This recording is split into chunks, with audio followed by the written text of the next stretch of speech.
Okay, I'm Deb Sabaris. I'm the CEO of the Centre for Excellence in Child and Family Welfare. I'd like to begin this morning's session by acknowledging the traditional lands on which we're meeting.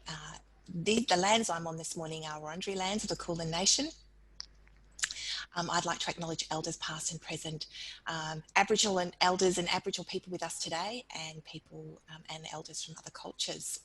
I'm glad that we could be useful in terms of our words of wisdom for those that were listening into our panelist conversation about not looking at phones in the morning until certain times and having our laptops on the kitchen table. I'm glad to know that we're all experiencing exactly the same things.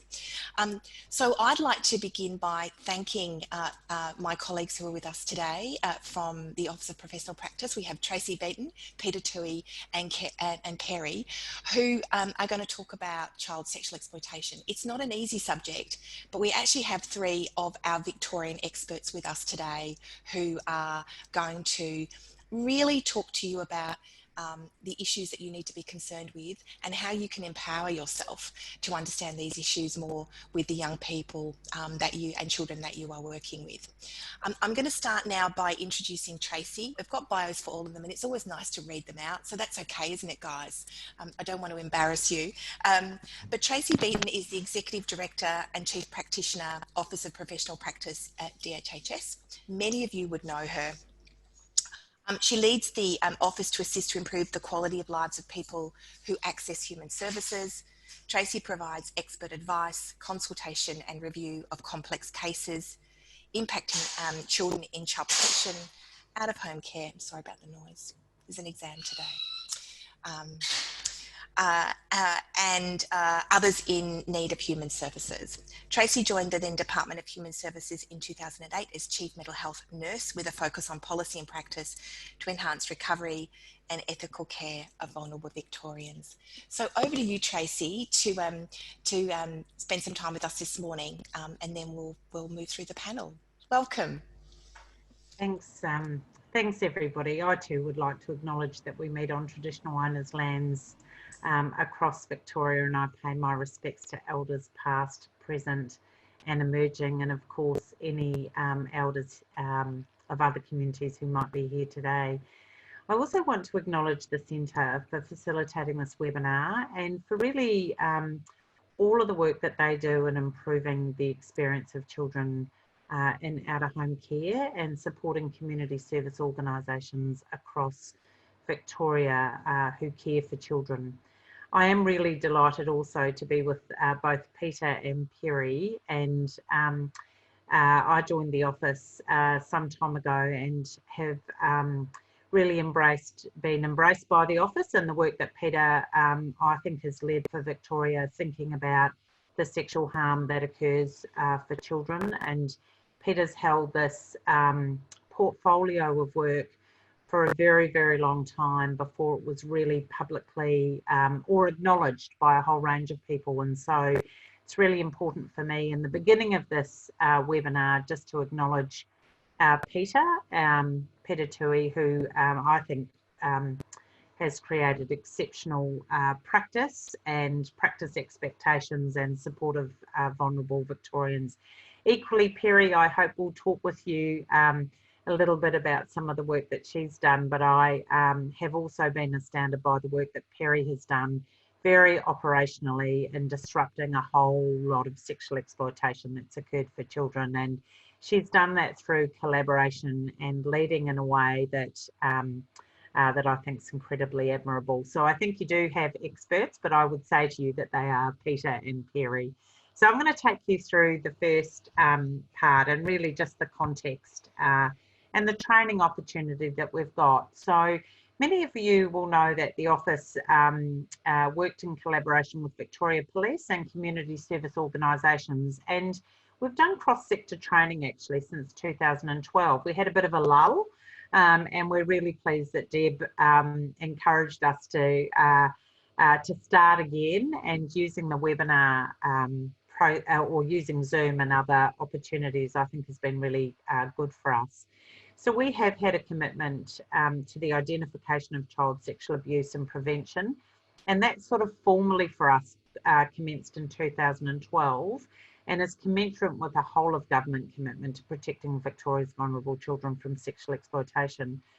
Now, of course, sadly, it is a long-standing issue subject for children subject to child protection involvement. And whilst we've gone a long way, we've come a long way, we also have to hold perpetrators to account. So we need to keep doing this work.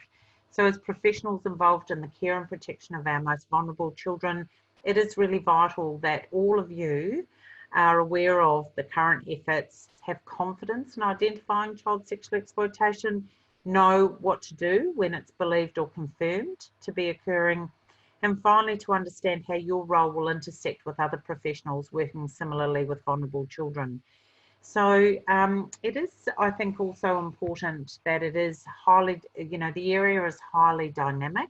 There are changes constantly occurring as we learn more about abuse our children are experiencing, and of course the behaviours of persons who are perpetrating that abuse. So we do encourage you to keep taking up any opportunities or refresher training that you might have around this issue, because know that things change as we learn and develop more in our practice. So this is a highly sensitive and vexing issue for government, of course, and for many organisations and for many of you who care and protect Victoria's vulnerable children. So eyes are always constantly on this work. So just know that you will contribute to this work, and that is incredibly valued, certainly by us in the department. So in terms of housekeeping, we just do encourage you to ask any questions. We will be taking a break in between speakers and certainly answer any questions.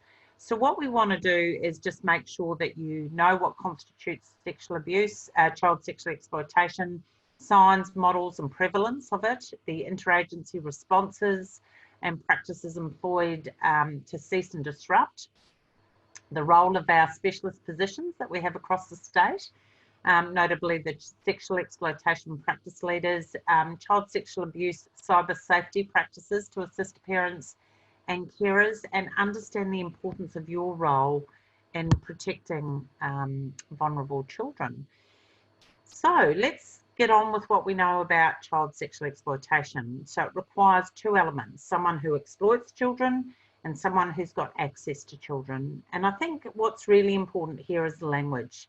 When we're talking about child sexual exploitation, it is really important to be really strong on this. I want to be really strong on this with you. Child sexual exploitation is not sex working. It is not prostitution. It is exploitation. And I can't stress that to you enough. A shift in the language to child sexual exploitation really recognises it's exploitative, especially with children, when children of any age are involved. Child sexual exploitation is never sex work, as it infers it is a potentially safe option of employment for children, and it is not. So in many situations, children may not perceive their experience as exploitation. They may see themselves as willing participants or being in control. And so the term child sexual exploitation reflects the victimisation of children who are being sexually exploited and the criminal nature of the acts by those who seek out and instigate to facilitate that exploitation. It highlights that sexual exploitation of children is a form of sexual and emotional abuse, regardless of whether there is a perception that a child has consented. So it is really important for us. We call it child sexual exploitation for a particular reason. We don't call it young person's exploitation. We recognise that the person of interest we use the term person of interest, and we use that term because they are the person seeking to exploit the child. But more importantly, we use that term because they may or may not have been charged or convicted, and they may play a number of different roles in the exploitation triangle, or the way that kids are exploited, if that makes sense. So if we talk, what we know about child sexual exploitation is that the vast majority of children who've been sexually exploited, we'll just move to the next slide. The vast majority of children who are sexually exploited have experienced trauma through their relationships, particularly abuse, neglect and exposure to family violence. we know that that exposure to those issues may result in a child having no consistent adult figure, giving love, affection and care, or in ways that are appropriate. So they may know more about fear than love. They may struggle at school with work and play. So they quickly learn how to survive as well. So it's really, really important for us to understand that trauma impacts the way a child interacts with adults or with others.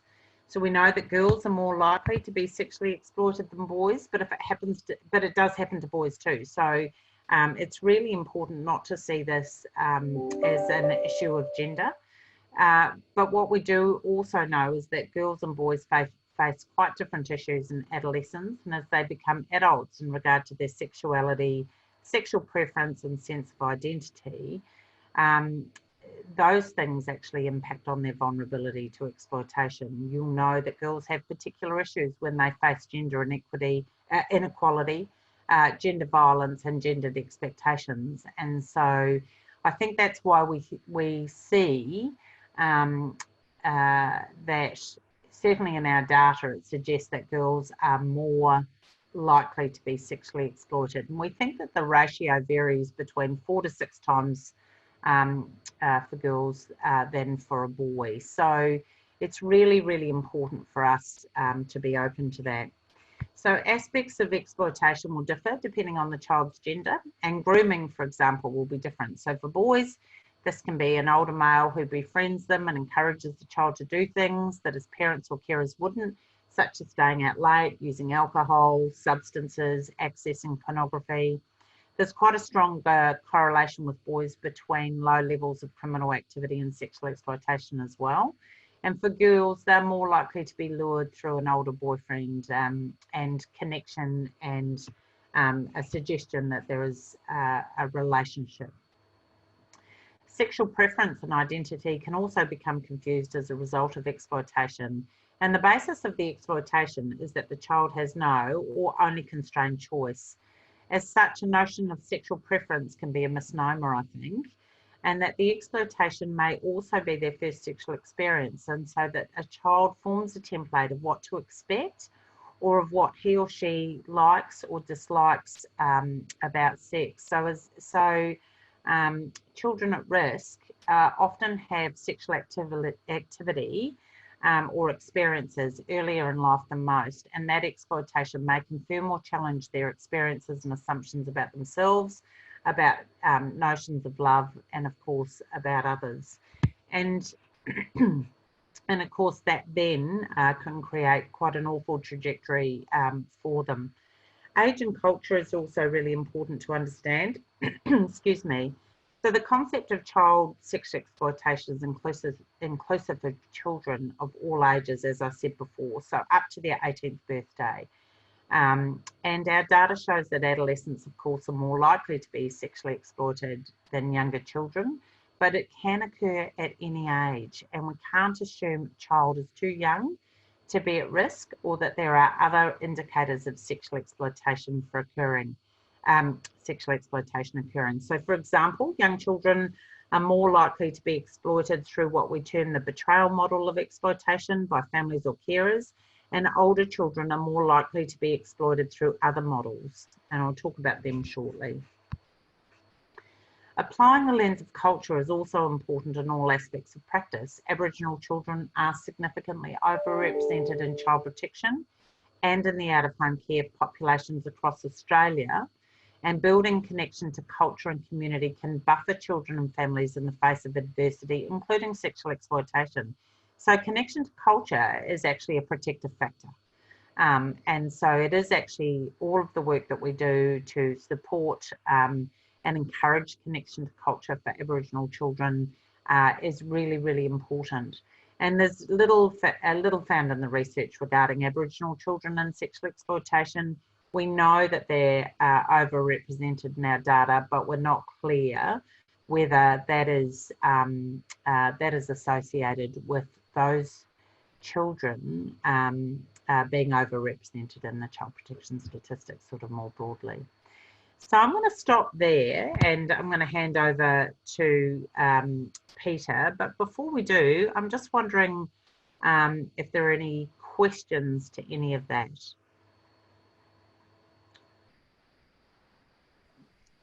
I can't see the questions, but that might just be the way that I've got the slide. Oliver, are there any questions? Not at the moment, Tracy, but everyone, please feel free to submit any questions via chat or via the Q&A feature located in your bottom toolbar. Okay, thanks, Oliver. So on that note, I will hand over to Peter. I'm going to have to leave the webinar today, but it has been a real pleasure just to sort of introduce the matters to you, and Peter and Perry will take you through them in much more depth. So have a good rest of the session, and I'll look forward to hearing how it goes. Take care, everyone. Thank you, Tracy. Thank you so much. So I might just formally now introduce Peter and Perry for the group. And just to remind everybody, we've got a very broad cross-section of people with us today. We're nearly up to 180 people, which is fantastic. And you're from across the whole out-of-home care sector and a little bit beyond. So welcome to all of you today. It's really good to have you with us. So I'm just going to quickly introduce Peter. Peter is the Principal Practice Advisor, Office of Professional Practice in the Department of Health and Human Services. Peter has over 23 years of experience in operational child protection practice. Since 2012, Peter has managed the operational and policy interface between the Department and Victoria Police for children in contact with sex offenders and children at risk of sexual exploitation. Peter is co-located with the Intelligence and Covert Support Command of Vic Police, and Peter has a Bachelor and Master's degree in social work. I'm sure there's other things, Peter, but we'll keep it brief. Perry Castleton is the Practice Leader of Sexual Exploitation Eastern Division, and is that your current title, Perry? Yes, so Sexual Exploitation Practice Leader, but I'm in the South Division, not East. Yes. So. Okay, there you go. There's always something that might have changed or we haven't got right. Perry is a sexual exploitation. Okay. Prior to this role, Perry worked in a co-located role with Vic Police Sexual Crime Squad Operation Cider House, who were investigating organised network sexual exploitation in the South. Perry has a Bachelor in Social Work and a Bachelor of Arts in Criminology and Behavioural Studies. So over to both of you for a sort of a more detailed discussion on these issues. Thank you so much. We're really glad to have you here today. No worries, Deb. Thanks very much, and thank you also, Tracy. I know you've left for the very kind words you gave in the introduction. So welcome everyone, and thanks for joining us this morning. We've got quite a bit of time on our hands to sort of spend with you, which is good. The last webinar we did, we felt a little bit rushed for those of you who might have attended that. So we're having to slow things down and enable you to ask questions should you have any. And as discussed, we might do that at the end of each short break, whether that's between speakers or other breaks that we might need to call. So just to, as Tracy's indicated, myself and Perry have been involved with this work for some time, and a lot has changed in that time.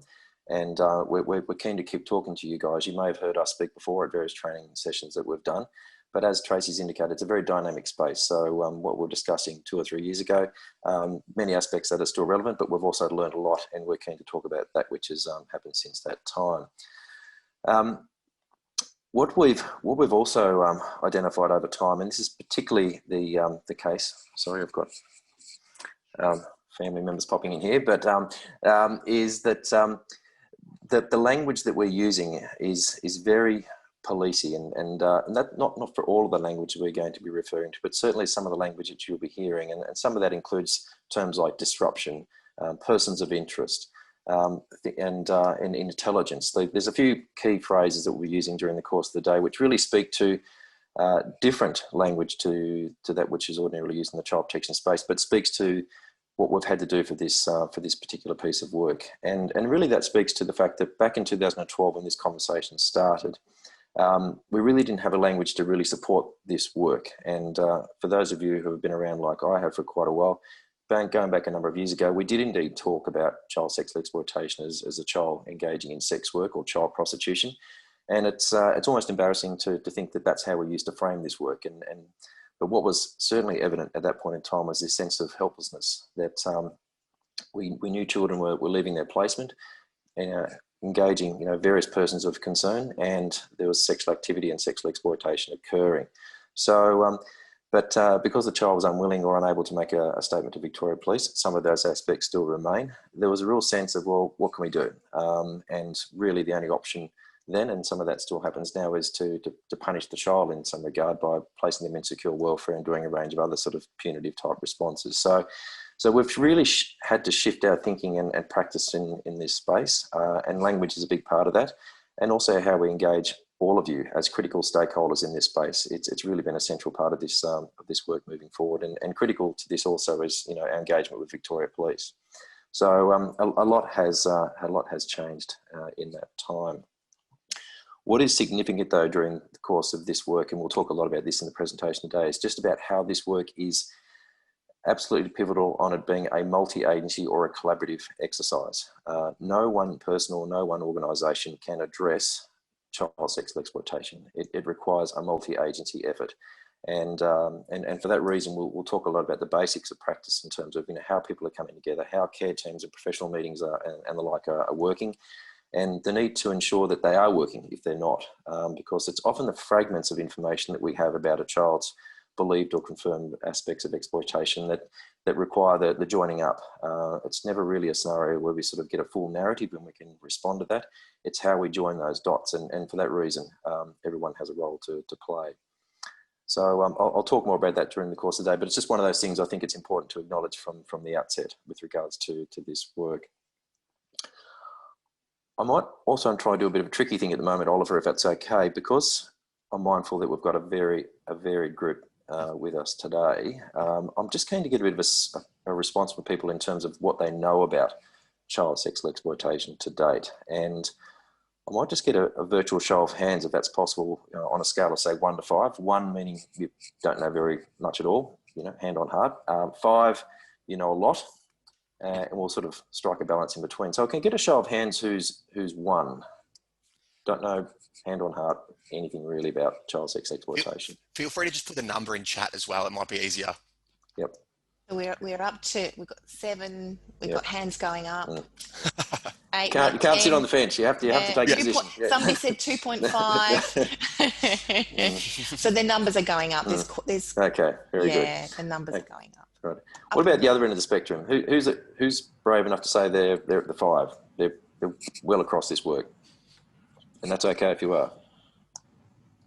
Some people are good. Mm-hmm. Very good. There's a lot of middle of the road 3s. Yep, that's fine. Okay then. No, look, that's good. It gives me a bit of a sense around this work, because again, everyone's coming at it from a different point of view. Tracy indicated from a data point of view the types of care cohorts that are relevant for this at-risk group of young people, and I'll talk more about that during the course of the day, because it's good to have not only residential care providers but other providers in this space too, because again, this work is not confined to children in residential care. So moving forward, we're just keen to talk about the models of sexual exploitation, and this picks up on the definition that Tracy discussed earlier. And I should also add that much of what we're discussing today is in some critical documentation, which is all publicly available. I'm just going to show you one here, which is the Child Sex Exploitation Practice Guide, which is something that was developed a couple of years ago by the Department's Office of Professional Practice. It complements other publicly available information, critically the Missing Persons Literature Review, and also the Child Protection Practice Advice. So this material can, I encourage you to have a look at that, download it if you like, and just to spend a bit of time to understand why we're doing this work. Because again, there's a lot of information we're throwing at you today via this webinar, and it's good to have a bit of some complementary material. So, but it's, I guess what we're thinking about models of exploitation, it's important that we move beyond just a definition to sort of thinking about what this means operationally for you. And the models that we're talking about is not a comprehensive list, but it's those that we are currently using in the state of Victoria. So inappropriate relationships really speaks to this situation where we've got one person who's using inappropriate power over a child, whether that physical, emotional, or financial means. And this can often be difficult to assess because often the child will talk about them being in a relationship, in inverted commas, with someone who's older, or we don't even know that sometimes. But what's evident at that point in time is that the relationship may be illegal, and it's certainly inappropriate, and it has all the hallmarks of consent potentially, because it might be that the child is 14 or 15 and the offender is 18. So you might think, look, there's not a big age difference. And is that a problem? That might be the question you're sort of thinking about. But certainly it is illegal. We know that, and needs to be reported as such. But from all other points of view, it could be a consensual sort of model. So it is a bit tricky. And the child may genuinely believe that she actually loves this guy, and he is her protector. The boyfriend model or girlfriend model of exploitation really looks at how the person of interest befriends and grooms a child into being a relationship. And this might be an extension of the inappropriate relationships, and then moves to exploit the child in terms of coercing or tricking or forcing them into having sex with others. And this is sometimes called the loving relationship model. So you sort of think about a one-to-one relationship, and as it sort of moves across, there's an expectation by nature of that dynamic that the older person is then coercing the young person to engage sex with others. Trusted friend or peer is really when the child may know the friend through placement, school, or the broader community. The friend may persuade or lure the child into sexual exploitation, and this may be through other girls or boys, gangs, or other peer influences. And we sometimes see this in the residential care space, and we talk about a young child procuring others. It's a bit of a concerning language, but it's what we use by nature of an older child potentially in the residential care unit who's encouraging others who have newly come into that placement to come to a party. There's great times to be had out there. Let's go. And it's really important for us to understand what the subtext of that is. And it could be that the older person is has a history of being exploited potentially, and they're now forced to bring others into that dynamic. So this notion of trusted friend picks up on that aspect of practice or behaviour. Organised or network model is really one of those situations where we've got children being forced or coerced into sexual activity with multiple men. This may occur at sex parties, and children may be again used to persuade or recruit others. This can be fairly ad hoc. It could be organised, or it could be associated with an illegal brothel or other forms of illegal activity. So doesn't happen often, but it does occur, and it's always that question of what's sitting behind this, and it could also be in context to our child who ordinarily lives in Victoria, suddenly arriving in Brisbane, and the question for us is, why did they go to Brisbane? Who paid for the flight? What's going on up there? And then some vague references about parties occurring in that space. So there's a range of things that could occur in that space, but at the end of the day, it's about being curious and joining those dots, but it's also just acknowledging that particular aspect of exploitation as a model as well. Online is really where it's a growing area, as you probably know, and it's quite challenging in and of itself, where we know that children may be accessed for sexual exploitation via the internet, and obviously this model shares commonalities with other types where children are being targeted, and it doesn't necessarily always occur with vulnerable children. It could be children in any sort of care environment. And we know that social media is a mechanism by which children are increasingly becoming more accessible to persons of interest. And it is that notion that, children are responding to requests from persons of interest, or the child themselves could be setting up a post to say that, they're not 14, in fact, they're 18. And that raises other, complications as well. But it's still very much that space of exploitation occurring in that space, even if the child is at face value willingly engaging in this space. Betrayal model is really when we're looking at the someone who the child's developed trust, a trusting relationship with, or should be able to trust, such as a parent figure, a carer, teacher, or other. And again, we sort of don't probably see this much in this space, but it's certainly one of those probably more hidden situations that we need to be mindful of as well. But we, it's got similarities to other forms of exploitation, and again, it's got that underpinning of drugs or gratificational power being the underpinning feature of that as well.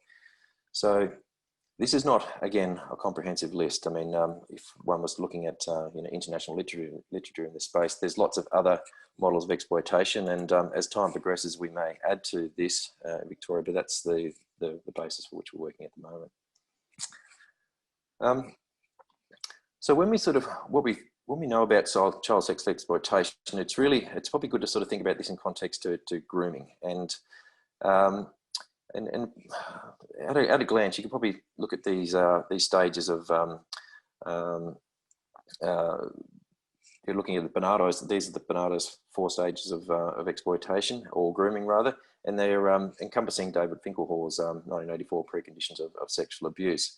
And really, when we're looking at this work too, it's a bit on what I've discussed already, where we think about the first stage of this work, where a person of interest will try and ensnare a young person or lure them into their sphere of influence. And children at that point in time may not find themselves in situations which they see as problematic or dangerous.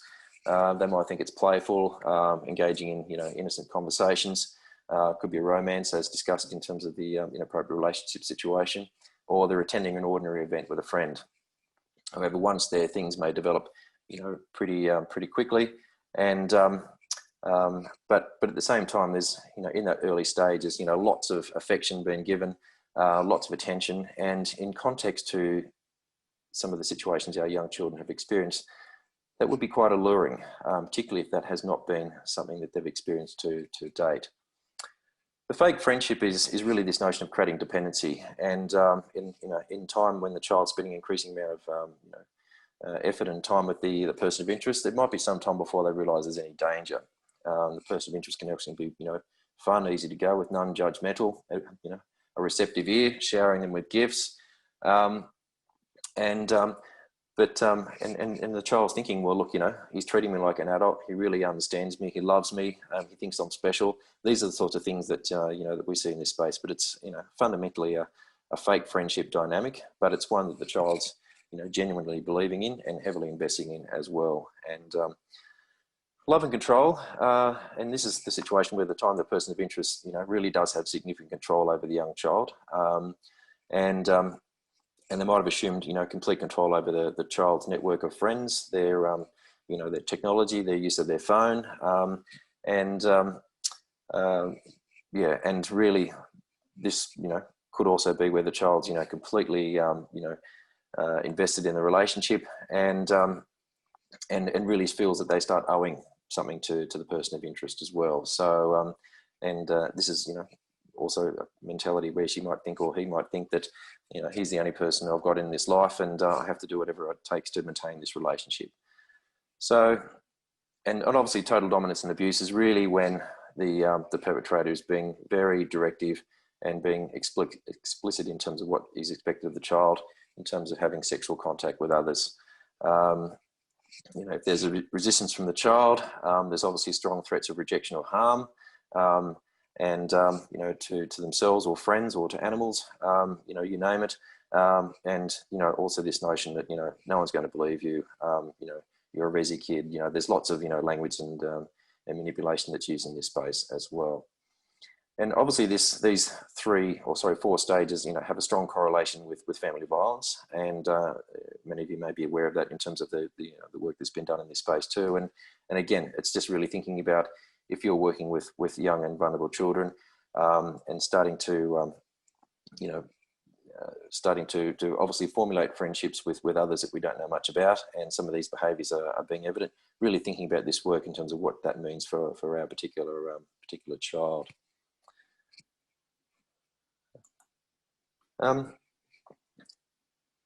We know that there are many practice challenges in this space, and again, I might just throw to you, Oliver, to get a show of hands in terms of those of you in the group who are currently working with young children, and I'm going to give an age group of say 10 to 18 years of age, who you believe or can confirm are being sexually exploited. So can I get a show of hands who are working with children in that age cohort and have that belief? Going up pretty quick here, Peter. My God, it's gone up really quickly, Peter. We're talking up to into the 44s, 45, 46, 40. Yep. Yeah, the numbers have gone right up to 50. Yep. Yeah. Does that surprise you, Peter, to see that response? No, it's actually good, because I think it's, look, I know we've got a varied group here, and it's just good to sort of get a bit of a sense around that. I throw that age group to you deliberately because whilst exploit...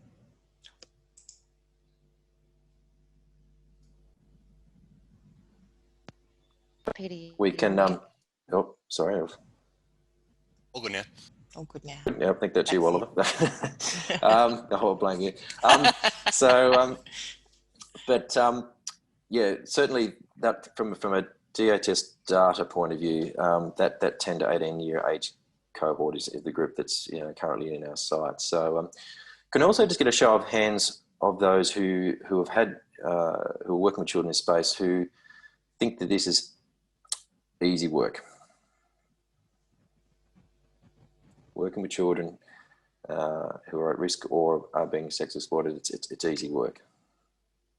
Okay, got a few hands, not that many, because this is the challenge for us as a collective. It is very difficult work for a whole range of reasons, and look, we've discussed in terms of the definitions and the models of exploitation that, and you would know this, that this is a very much a hidden problem.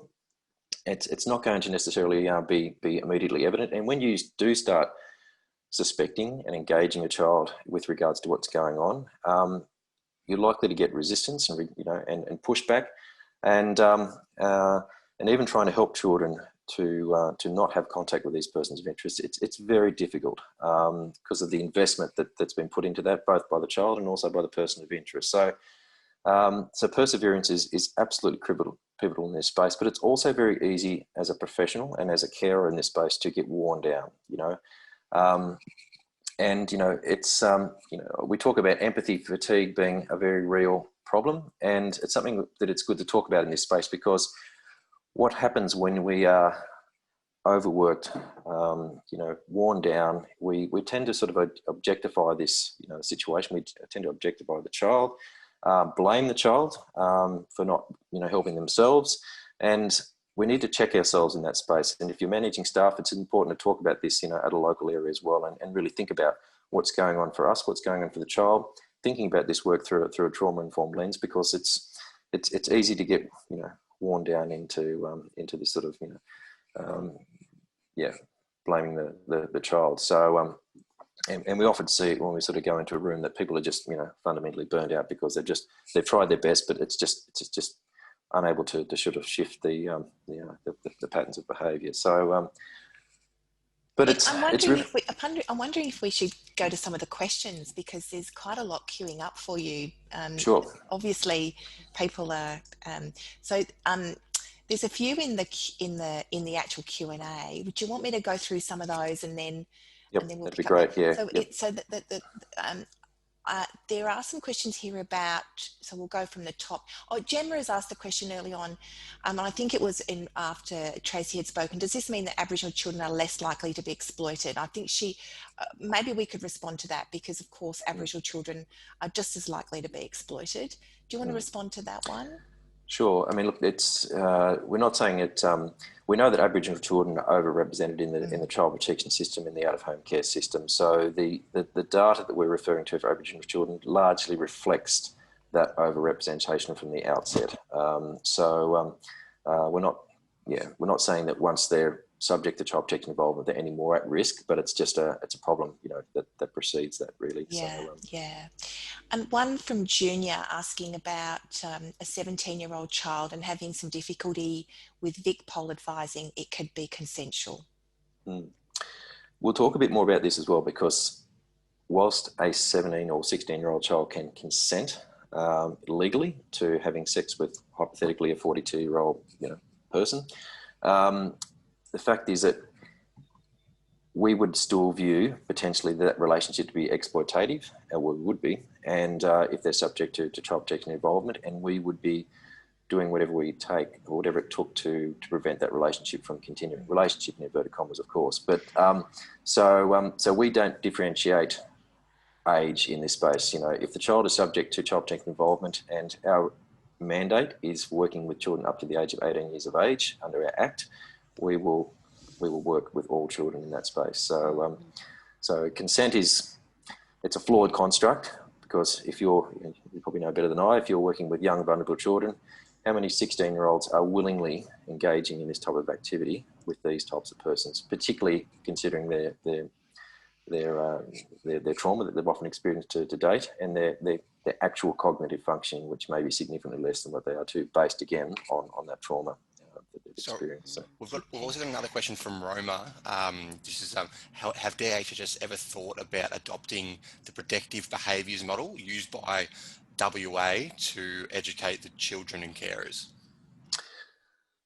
We're looking at a range of models in terms of how young children are supported in this space, and how you know, the risks of exploitation are communicated. And I might throw it to you, Perry, in terms of anything that you're sort of looking at more operationally on the ground. But there's not, you know, we don't have a particular focus on the WA model, no, to my knowledge.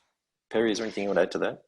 Yeah, I think, as Peter mentioned, there's a range of different things that are coming up within a Victoria setting, and particularly MacKillop are using the respecting sexual safety model, which is operating in a number of residential care facilities within MacKillop, and it's, I guess, supporting residential carers to undertake psychoeducation with children. It's also involving providing that psychoeducation to children.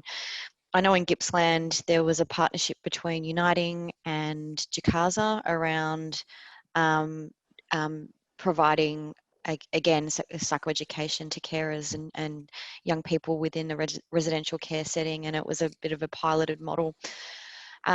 So there's a range of different things that are coming up within the sector, but certainly I think, you know, a lot of what we're talking about today is really around the disruption and practice that we do in terms of identifying and responding to child sexual exploitation. But what we're trying to incorporate in our practice is that relational model and understanding the recovery and reconnection of children who are being sexually exploited, and helping them understand their experiences of being exploited. I mean, probably, I imagine most of you on the line today would find that the most challenging part of this work is when we're talking to children about these exploitative relationships. Most of the time they don't think they're being exploited, and it comes back to a lot of probably what Tracy was talking about earlier today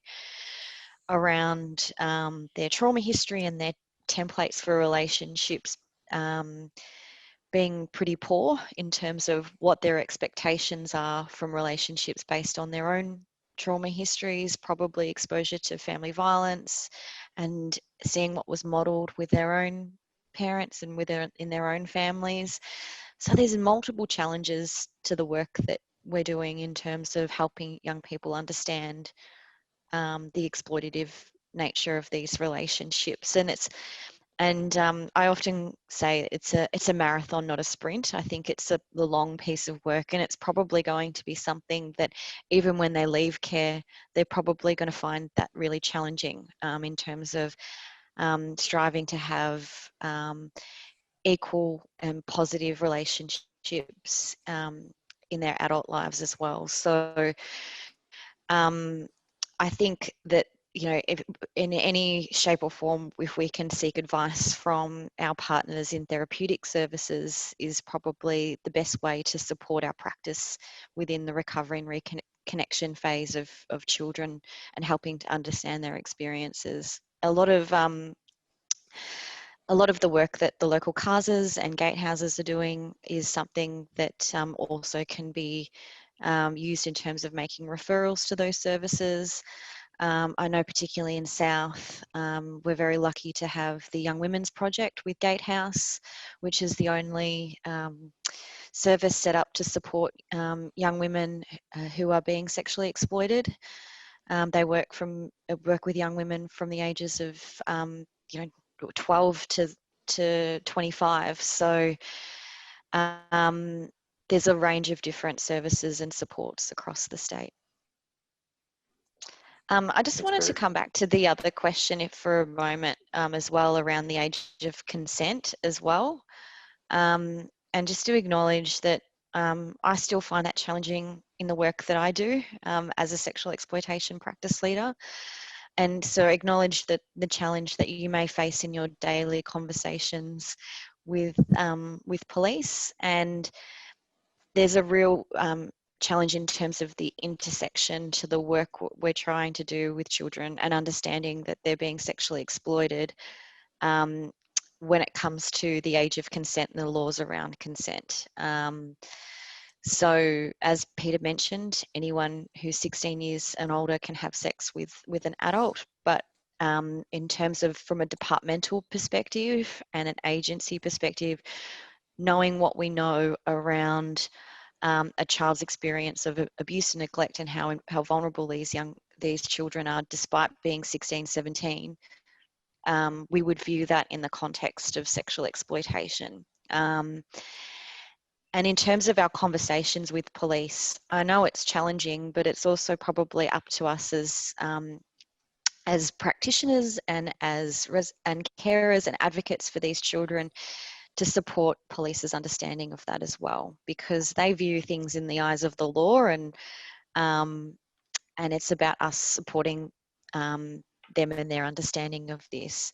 But what we'll talk about a little bit later, and Pete will probably talk about this, is in that 16, 17 age, is it limits what police can do in terms of charges around sexual assault and those specific charges, but there's a whole range of other things that can be done in terms of disrupting that relationship if it's assessed as being exploitative. So we'll talk a little bit about that later. Perry and Peter, there are a couple of questions that directly relate to that are in the Q&A, one being about police using their powers to target known persons of interest, because sometimes young people don't really want to make a report, and also the use of the knowledge of the UK disruptive approaches with large gangs. I mean, from my knowledge, a lot of your work is based on some of that work in the UK. Do you want to just quickly cover those two questions off, and then we'll move back into the presentation? I might come back to, because I'm going to talk a bit more about disruption, Deb, as well, and also some of the legal measures that we use in that space too. So it might be helpful if we sort of square that off, Peter, as we move forward. So beautiful. Thank you, Peter. Thanks. Okay, thanks everyone for that. I suppose just sort of looking at the where we're at the moment in terms of the practice challenges for this space too, and I've mentioned some of those, and Perry's covered them too, is just really thinking about this work through the push-pull factors, and this again is key literature that we use, and it's documented in the practice guide I mentioned, is really thinking about, what is driving this behaviour, what's pushing the child into the arms, as it were, of a perpetrator, and for them being sexually exploited, and also what are the pull factors. And as an individual and organisation, we really need to think about this, and again, move away from this notion of blaming and being curious. We need to be really looking at this. So when we sort of think about push factors, we're looking at, we're referring to how the child's been pushed away from supposed safety, such as the home, placement, school, and some of these could be that the child's been bullied at school, at home.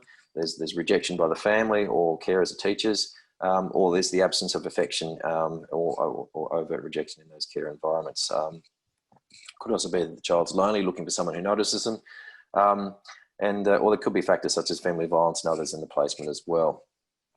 Being labelled or stigmatised by others, for example, that you're a resi kid, you're a loser, labels given by the system, which we all unintentionally do, I think, such as you're a high-risk kid, you're a resi kid, complex, or, that sort of stigmatising language can all be push factors in that space. Likewise, poor quality of care and placement, changes of placement, lack of leadership or a positive culture in placement are all again, other factors that we would consider as being push factors as well. And again, thinking about what's driving this behaviour, it's really important to unpack that. And just asking the simple question, if you were a child, would you want to live in a placement that we're expecting the child to live? That could be a starting point to sort of look at how we respond to child sexual exploitation, or how children are missing, because disruption and holding perpetrators account as one aspect, but there is all this other work that we need to look at in terms of how we contribute to this as a service system. Pull factors, again, looking at what is the person of interest or others offering a child, whether that could be alcohol or drugs, access to money, affection, love, again, all these things that are not evident in the child's life, they're being sort of used to entice the child. Friends, family members, sense of belonging, shared identity, involving with peers and committing crimes, sounds quite exciting and glamorous, or other parties and other activities that might be used to entice the children as well. So they're all defined as pull factors in this space. An illusion of power and control, in the sense that, I know what I'm doing. Yes, I'm getting some money out of it, but I'm in control. Like, things like that, we've really got to unpack and think about, what's going on in that space, and how, there might be other, hidden factors in that space. We know that there are many system constraints in this space, and I'm not going to get into a system blaming conversation, but we know the challenges. We know that we're all working in an overworked, under-resourced service system, and we know that sometimes the placements that we individually or collectively make for children are not the best for the child. So there are those challenges, and we've got to think about that and do the best we can for each of the children we're working with, and really needing, doing what we can to individualise their care needs, which I'm not going to say is easy. It is difficult. Police, we know that they are also overworked in terms of responding to us in this space, and there's arguably limited knowledge from them in terms of children at risk of sexual exploitation. They are themselves, like many organisations, large, and the movement of staff through that organisation like ours can be varied, and so persons who have knowledge of this work and are able to view this work through a trauma-informed lens might be thin on the ground. So there are those challenges, and the other factors, that we all gatekeep as well for a reason. So we know that we should be doing more, but we can't because of the resources we've got. These are the challenges that we have.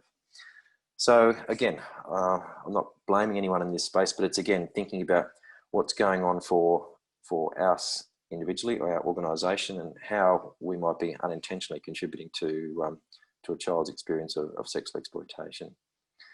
Language we've covered a bit already, just in terms of how we are talking to the child, talking about the child, really significant. And there's, more and more focus on this particular, aspect of practice, because we, again, some of this goes to that sort of empathy or compassion fatigue conversation we've had, but it's about how we, objectify the child, and the child being aware of that, and really coming back to this notion of,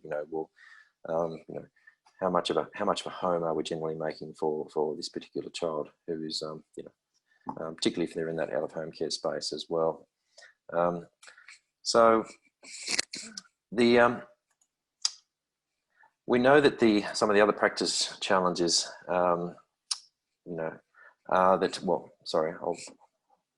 is that we often get referred to this work as, a residential care problem. I know I mentioned this earlier on, but for children at risk of sexual exploitation, it is not a practice that's confined to residential care. In fact, the greater proportion of children at risk at this point in time are those living at home with parents.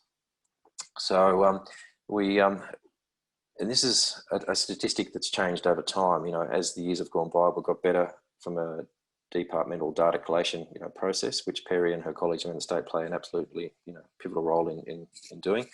But we've the more children we identified at risk of sexual exploitation, the greater we've seen their care profile. So we've really got about, roughly 40% or a bit less than that of children currently at risk of sexual exploitation living in residential care, and it's only slightly higher, the portion of children living at home with parents. So what does that present to us as a service system?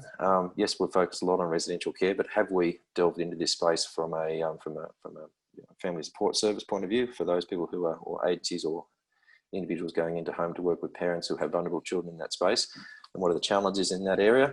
And also, other, aged care, care horts, such as children in foster care and those in kinship care as well. So it's just one of those things to consider. And certainly from a training and professional development point of view, it's really about how we shift the focus in that space. We do know that from a risk profile point of view, that the more you look, the more you find. And we also know that the more that, from a departmental point of view at least, that we've resourced this work. So Perry and her colleagues, three of her other colleagues came on board in 2015 through a funding submission. And but we currently have 8 sexual exploitation practice leaders, and they greatly contribute to assisting practitioners on the ground, both from a CSO and child protection point of view, to identify children at risk of sexual exploitation. So the numbers have increased in line with the resourcing that we've put into this space. And so, for example, between January of 15 and December of last year, we saw a nearly 230% increase in the numbers of children being identified at risk of sexual exploitation. So but that's not a number that's static. It's a highly dynamic figure. So a child might be identified at risk for say 6 months during that period of time, and through interventions put in place, that child is no longer at risk. But others have come into that space by nature of other children coming into the to the child protection system. Peter, there's a really interesting question just in the chat that might relate to that. It says, sure. This person, Rosalind, has heard that with COVID, the problem has increased with kids spending more time online. Do you sort of have any anecdotal or concrete evidence of that? No, I don't. I can Perry, speak to that. Yep. Yeah, if you want. And I can talk a little bit more about this when we go through in terms of online exploitation, which I think is what has been referred to in the question. So my contact at the E-Safety Commissioner's Office has sent me some really interesting data on that just in the last couple of weeks. And in terms of they receive complaints basically from parents, from carers, from organisations around child sexual exploitation. And what they're reporting is that about 65 to 70% of all online content complaints concerning child sexual abuse material that's been the increase, and all about 1/3 of image-based abuse reports are made up of Australians under the age of 18. So what they've seen in terms of, so if we're looking at in 2018 and 2019, image-based abuse, so children being sent inappropriate images and sort of sexual content has increased by 255% since 2018, 2019. So the numbers of reports were 337 in 2018 and 2019. And in this year alone, and we're only in October, so we've still got 2 months to go, there's 1,199 reports to the E-Safety Commissioner's Office. And in terms of online content and children being targeted by adults online, they reported in 2018 to 2019, 2,948 reports. And in this year alone, they've reported that there's been 5,779 reports, which is an increase of 96%, which is incredible. And that's just Australia, but there's some trends coming from, so I've been sent also a report from the E-Safety Commissioner's Office from Interpol that speaks to that this trend is, global, that it's not just isolated to Australia. So, certainly speaking to that querying that question, we've had an increased amount of children being identified at risk of sexual exploitation since COVID because they're spending more time alone. So that grooming and targeting and ensnaring, what Peter talked about when he talked about the grooming line, is that we're seeing a lot more children being targeted online, which probably doesn't surprise many people online today, I imagine. Thanks, Perry. Thank you, Perry. That's all right. Yeah, and I suppose just to add, I mean, the data that the department collates in terms of numbers of children at risk of sexual exploitation, we collate that monthly. So we're still, you know, a little bit behind in terms of, you know, picking up what's happened in this last quarter. So we will know more ourselves as time progresses with regards to what's happened for our child protection cohort as well. So, but I suppose just sort of thinking about this work again from risk profile point of view, in terms of, I know there's sometimes a perception that, you know, this is a Melbourne problem, this is a metro problem, and I just want to throw a cautionary note that that's not the case. That this is a statewide problem. It's an international problem. So we can't drop our guard just by thinking, well, you know, I'm a care provider in Warrnambool, and this is a very nice very nice place in the world to live, and I don't think there's any problems going on here. Yeah, just to check. I would agree with that these days, living in Melbourne. I would prefer to be living in Warrnambool than Melbourne these days. Yeah. But it's sadly, children being sexually exploited is something that happens statewide. And just probably a case in point, in June of this year, in terms of our total at-risk cohort, I mean, 8% of those children were based in the Loddon area, and whereas in southern Melbourne, which is a very large geographical area, which is where Perry is based, at that point in time, there was 5%. So, but again, those numbers bounce around a fair bit. But again, it's just to highlight that it's an issue that affects everybody.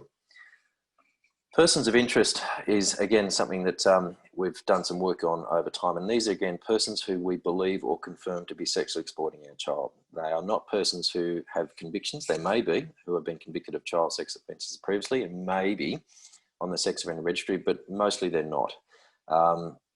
So we need to spend a lot of time to understand who these people are. But from a piece of work we did in June of 2018, which is a couple of years ago, we identified that 40% of the then persons of interest had a known criminal history of all offences, whether that's drugs, driving, you name it. Most of the persons of interest, 87% at that point in time, were involved with one child. So when we go back to the models of exploitation, we're thinking about, you know, the networked, organised aspects of exploitation. You know, and I mentioned that it's not commonly seen. The data that we see supports that, whereas most of the persons of interest are in contact with one of our child, not groups of. And in June of 18, there was only one person of interest who was in contact with 5 children or more. So just something to think about.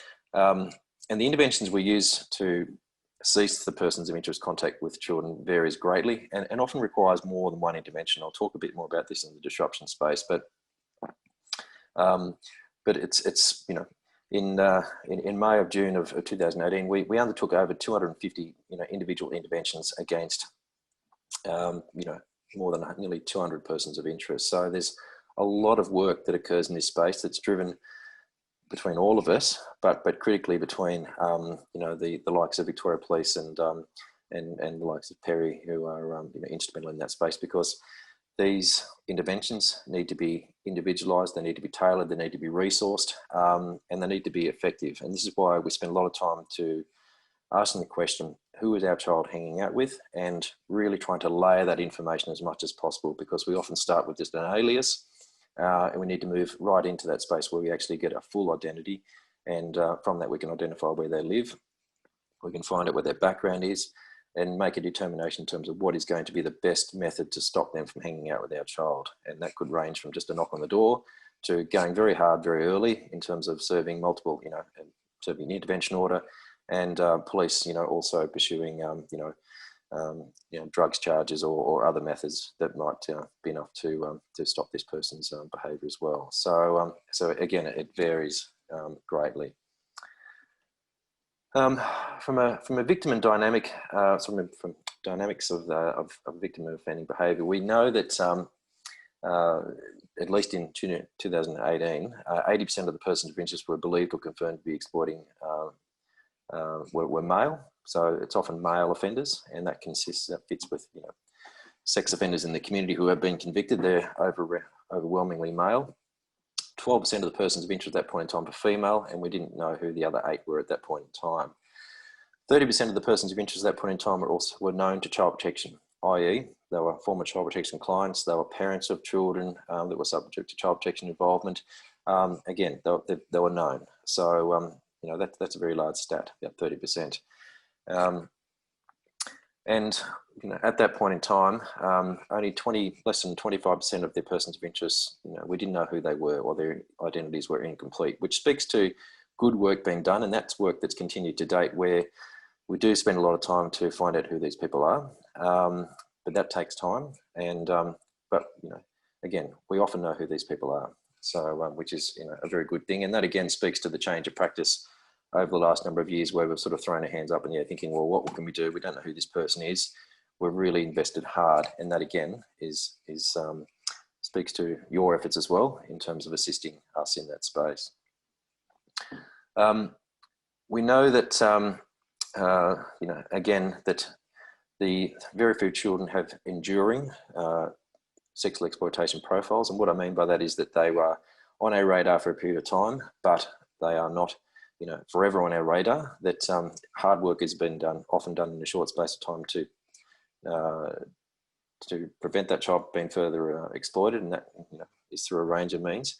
But again, again, thinking in middle of 2018, we had about 25% of the children who had not been previously identified. In a short period of time before that, so to speak. So we often see children come in and out, but again, because we're a large organisation, we do see children come into this space, and we're constantly looking for their the patterns of behaviour. So we pick them up, but there's always a different story that sits behind the data. Are there any questions at this point in time? You've got one in Q&A, Peter.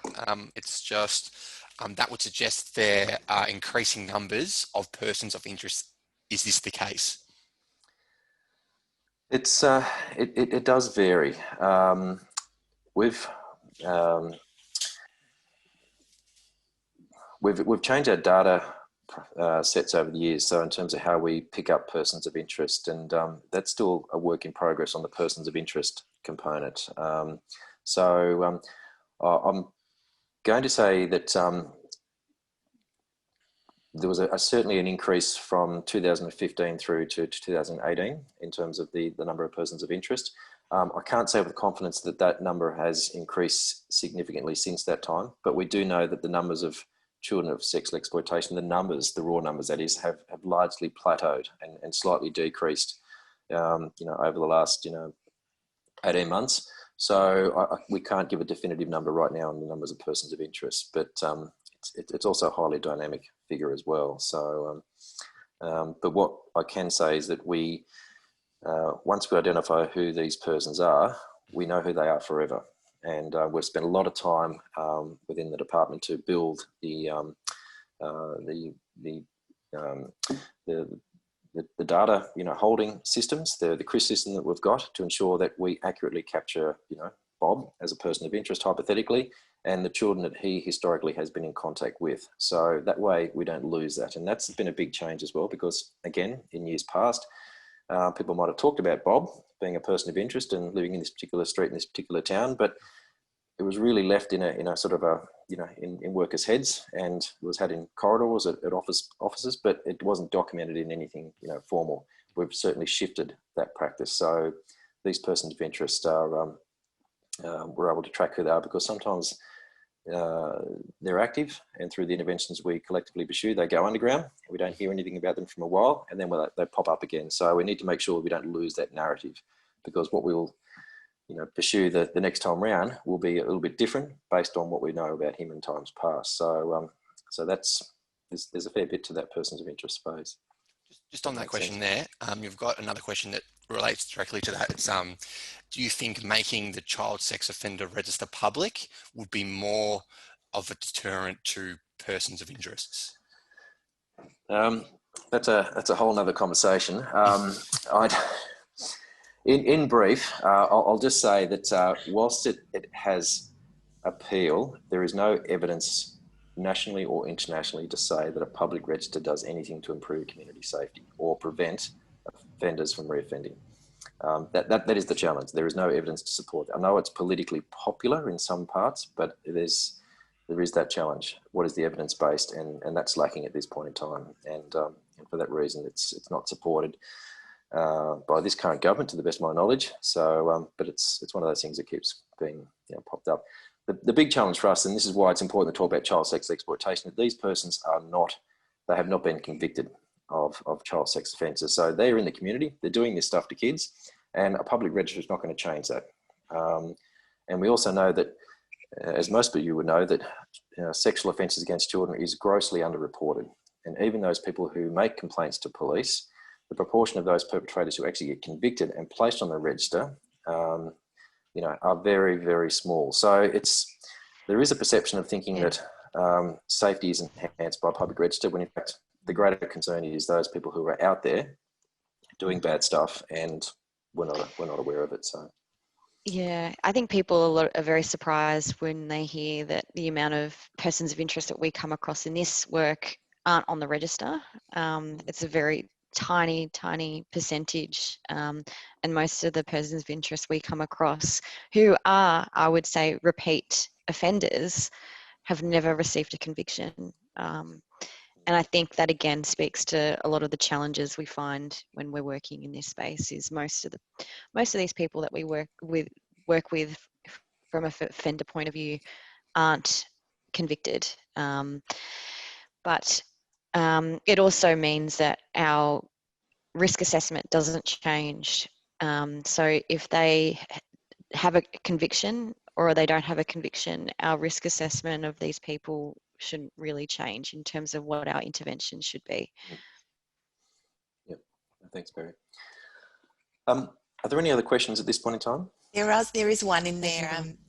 What's the most effective way to disrupt known sexual exploitation? No contact letters, harbouring notices, IVOs. There have been some cases where persons of interest have been served, however, would still have an active access to young people. And I think that just reinforces what you and Perry are saying and why we run these sessions. It's actually children are, in terms of these cases and bringing them to court, they're underrepresented. But what are the sort of techniques and strategies that are the most effective? Yep. I mean, look, and you've mentioned that some of those already, Deb. I mean, in terms of harbouring notices, no contact letters, and the like, and so those are provisions under the Children, Youth and Families Act, and intervention orders are also used. But I guess it's really important to emphasise that the approach used on a particular person of interest will vary from, will vary from person to person. And that's based on what we know about that person, what they've done, and what we think is going to work. So it could be that the tradie who responded to the social media post put up by our child saying that she was 18 and wanting to go to a party and having a good time, when in fact she was 14, if we knock on his door and say, look, this child is not 18, she's 14, we don't want you to have any further contact, he might just say, look, thank you very much, I didn't know that, I'm not going to have any further contact with that child. That might be an effective form of disruption because that person may not, has genuinely responded to something that they thought was legitimate. So now another situation where we've got, as it were, a rusted on person of interest who's well known to the criminal justice system, not through child sex offences necessarily, but through other criminal activities. He's not going to respond at all to a knock on the door. He's not going to respond to a harbouring notice. He's not going to respond. So we will go, in collaboration with Victoria Police, a lot harder on that person potentially.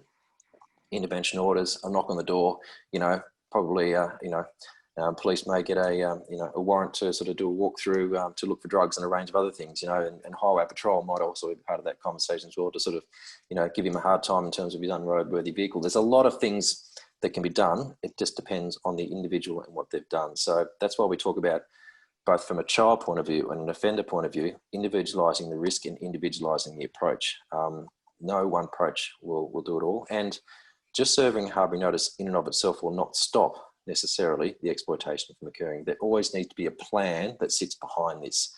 And that needs to be done, you know, in a collaborative way. It needs to be resourced and it needs to be measured. So there's quite a bit to this. And for that reason, we sort of tend to sort of ensure that it's not something done lightly, because we do hear people say, oh, well, I served him a harbouring notice and nothing's happening. Well, the question for us is, what do you expect? Are you going to respond necessarily to someone, you know, sending you a letter, particularly if you're invested in this space? Probably not. So, you know, this is why that individualised approach is really, really important. I can't emphasise that enough. It's really helpful, Peter. The other question that's in there that I'm sure that you experience all the time are those young people who may have other associated issues in their lives, such as having a disability, and any, you know, I think the comment in the chat is, are you doing any work on this? I'm sure you are, but also the statistical evidence around this. So I think the comment was particularly about young people with a disability being exploited. Yes, and look, that's, excuse me, I don't have the statistics on those who have disability at hand, but we do know that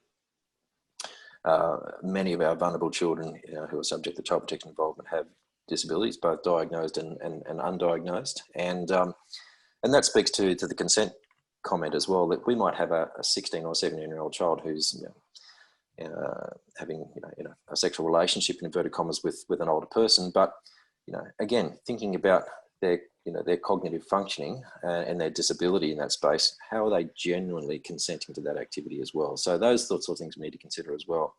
We also know that some of the persons of interest that are, you know, abusing our children, they also have cognitive impairments. So, and the notion of them, you know, knowingly or willingly exploiting the child, you know, gets raised as well, and that raises all sorts of questions for us organisationally and as a collective. But again, it's how we individually work through those situations to come up with the outcome that we need. It's often complex, you know, scenarios that we're dealing with. So. Yeah, there's a great example of that. I mean, in terms of sometimes where we have particularly a person of interest who, as we've talked about before, comes up regularly for us. So there's been a couple, and a couple of those have definitely have intellectual disabilities. And what we try and achieve is that their safety. The ultimate goal and objective is to achieve safety for the young person, and us serving a harbouring notice or a no contact letter or an intervention order against a person of interest who has clearly an intellectual disability and may not be able to comprehend or understand the language and the information in those documents. So sometimes what we do is set even like a local governance or which includes regular meetings around that person of interest, and that's inclusive of local police and disability services and any services that may be supporting that person of interest. Because if we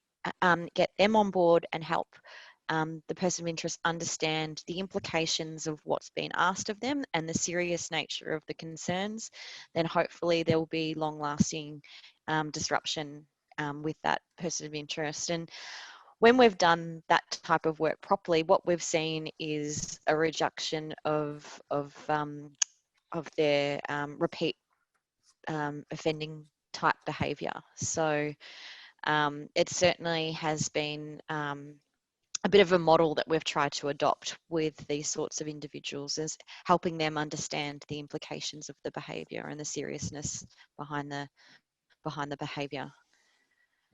And really this sort of moves into some of the child protection aspects of this work with regards to specialist positions. And I've already mentioned, well, you already know that Perry is a sexual exploitation practice leader for the South, and how these roles came into being. As discussed, they were on the back of a funding submission back in 2015, and there was 4 persons appointed at that point in time, and there's now 8. And really their role is to consult with case managers in assisting to determine a child's individual risk of sexual exploitation, provide advice as required. They review documents called sexual exploitation templates and really all practice in this space with regards to believed or confirmed sexual exploitation. They also play a fairly significant role in the missing space, and that's a growing piece of work because we do know that there's a strong correlation between children missing and children being sexually exploited, but many of the practice principles that we're using for child sexual exploitation now are being used for children missing. And I won't go into that in great detail, but it's very much a growth area for us as well. And they play very much a strong collaborative role with not only yourselves as sector partners, but also with child protection programs and Victoria Police. They're very much not only inwardly focused roles, but very strong on an outwardly sort of stakeholder engagement point of view as well. So, and really they tend to hold practice at a local area or areas with regards to how this work is done in a collaborative way. So they're almost the bridge between the various worlds in this space. They work very much with other sexual exploitation practice leaders. So we really are strong on looking at this work, not only through a local or an area-based perspective, but very much on a statewide point of view. So because we've got 8 practice leaders now, we've got full coverage of the state. We always had, but we've got more people to do that now.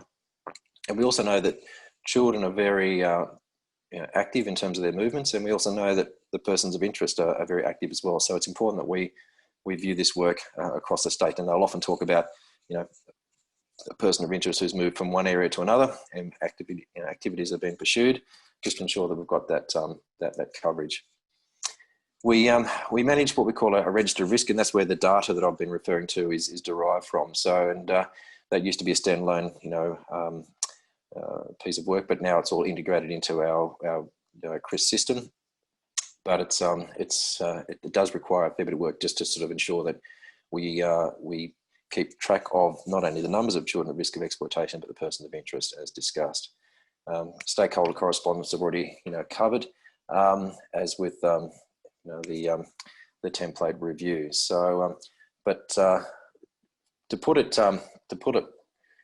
succinctly, really, the sexual exploitation practice leaders are experts. Local area experts in the field of child sexual exploitation, and we really encourage all persons in this space who are working with child protection clients, whether it's a care capacity or case management capacity, to reach out to the sexual exploitation practice leaders to initiate a consult, even if you just believe that the child's being sexually exploited. You don't need to have definitive evidence, and they can assist you in your team with regards to how to take matters moving forward. So. They're very capable persons. Perry can talk herself up a bit more when she comes online a bit more. So the sexual exploitation templates, again, this is one of these documents which sounds fairly dry, but it's a significant document that we have within our child protection database, and we created this back in 2012 when we started looking at this work, because what was evident then, and to a degree it still happens now, is that there's no one place where we can hold all information about a child's believed or confirmed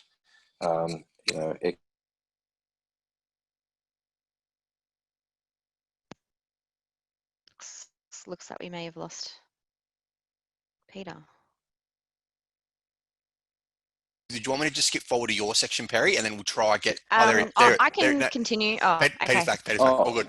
We just lost you for a brief moment then, Peter. All good, mate. Just continue. Yeah. Oh, sorry. Oh, yeah, I had a call coming in, so maybe that was why. But sorry if I'm repeating myself, but yeah, the sexual exploitation templates is the place where all of this information regarding sexual exploitation is held, and so whenever there's a consultation that Perry and her colleagues will have with child protection particularly, but even if they're not in the child protection space, if you're in the care space, there will be references to a template needing to be completed, and the information that's held or is has the capacity to be obtained will inform a sexual exploitation template. But again, we do use the language that if it's not if there's no template completed on a child, you know, that may result in not a lot of action being done on that particular child at risk. So, and it's really, we want the specificity of the believed or confirmed exploitation. We want the dates, times, and locations of that exploitation, and this is where it's really important to really, you know, work to get that specificity, because we often can get it. It just takes a bit of work to do that, because if we're just going cap in hand to Victoria Police to say, we think our child's been sexually exploited, we want you to do something about that, there's not much they can genuinely do with that. And to be fair, there's not much, you know, we from a child protection point of view can do either. That's why that specificity is really important, and the need to document that as well. So, and link charts is really just this thing where we have this visual overview of believed or confirmed networks of exploitation. And this is again something we created in 2013, 2014 from memory. And again, we use this sort of technology that the VicPol do in this space. But again, this is they're our children, so it's our responsibility to map this work. And the next slide just gives you a bit of a visual in terms of what that means. And this is where, you know, anyone can start this conversation. If you're a residential care provider, or a house supervisor, or you're a foster carer, or you're a family support worker or a child protection worker, it doesn't really matter. It's really sitting down with your team to say, we think our child's been exploited, and starting this conversation on a whiteboard, because, you know, it's a lot of information is often held in workers' heads, and the idea is to take narrative out of that space and document it. And this information can be then put into, can be a standalone piece of work, or it could be, or should be, then documented into an exploitation template, which the practice leaders will assist in the completion of. So, but again, this just gives a bit of a visual. So this is just a mock-up of, you know, a list of children who may be believed to be exploitation, and the blue could denote that children are in a tier 1 classification, which I'll talk about in a moment, and red could be the tier 2, and the middle section is just those persons whom we believe or confirm to be in contact with our child. And the links between those persons of interest, because it could be that they're connected through family, through workplace. It varies, and so it's important to capture those links.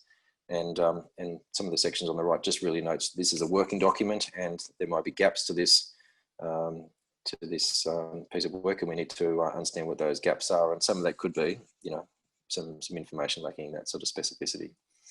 So, and the next slide, Oliver, really just probably picks up on another version of this. There's no hard and fast rules around how this work needs to be done, but the idea is just to, again, capture this work visually for the reasons discussed. It also can help when you're sitting down with a group of professionals and talking about your child or group of children who are at risk of sexual exploitation and what you believe to be occurring. We're very good at talking about this work, but it can sometimes be difficult to conceptualize what it actually means. So using these sorts of visual tools, I find personally really helpful just to do that. And from a child protection point of view, we know that this works also very well with a VicPol point of view, you know, because again, the narrative can get lost in the amount of, you know, information we're throwing at people. So are there any questions? Or there are a few questions by the look of it. Yeah, we've got a couple in Q&A. So one of them would age-appropriate strategies as part of a school curriculum assist in disruptions?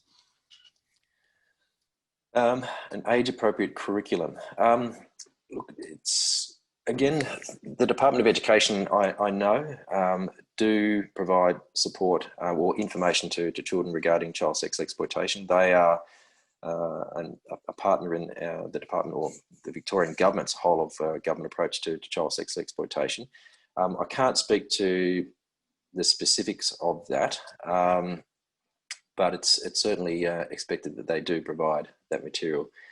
The challenge sometimes from a child protection point of view, particularly when we look at children in residential care, and those of you who work in the space would know this, is just the proportion of those children who are regularly attending school.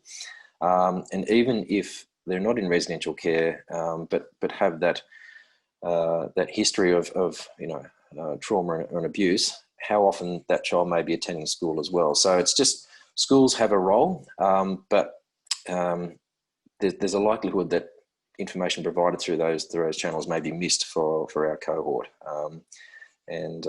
So it's just a question for us operationally. We've just got another question from Shiji Joseph.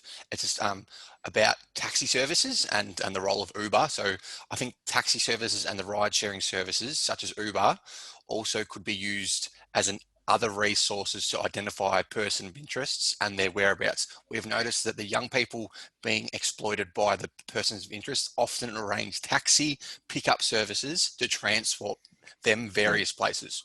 Mm. I might throw it to Perry on this one, because Perry's probably got some stories to tell about Uber drivers themselves being perpetrators of exploitation as well. So is there anything, Perry, you want to add? Not all, yeah, obviously, but yeah. No, yeah, I think they're right in terms of what we're seeing a lot more is the frequency of rideshare services being used to pick up young people and take them to various locations to meet persons of interest. And I think it speaks to sort of the covert nature of this work. What people are getting more cautious around methods being used by the department and by police to identify these persons of interest. So what we're finding is young people are seeing examples of young people meeting persons of interest in the end of the street or at the local 7-Eleven car park. And now we're sort of seeing young people being picked up by Ubers or Didis or other rideshare services. But what they don't know is that Victoria Police have a memorandum of understanding with these rideshare services, in particular Uber. Uber's been really great in terms of the work that they're doing with Victoria Police in order to support this work. The head of, I guess, the investigations department is an ex-VicPol member, and he has been running in conjunction with Victoria Police similar training opportunities like this for Uber drivers to identify sexual exploitation. For example, what we had recently, which was really great, is a Uber driver refused to drive one of our young people. So he rocked up, he looked at the young person, whom is actually 16, but unfortunately due to significant developmental delays due to trauma, she looks 12, if not 10. But he just noticed that there was a male who ordered the Uber, who doesn't live at that address, and was picking up this young girl who looked, 12 or 13. He refused to drive her. He contacted the person who arranged the Uber and said, "I'm not driving this young person," and went into the residential care facility where that child lives and said, "There's this adult who picked up this child. I'm contacting the police." And I think that speaks to some of the work and the proactive work that Uber are doing at the moment. And in terms of the MOUs that these rideshare services have with Victoria Police, it means that they can share information around where young people are being dropped off, people who are organising these rides. There's sort of no sort of parameters when there's children at risk to the sharing of information, which means that we're being able to identify persons of interest a lot quicker. And some disruption planning has been made around those individuals. So there's some great work happening in that space. Where we've found it tricky is sometimes understanding, is it the Uber driver who's actually the person of interest, or when they've been picked up?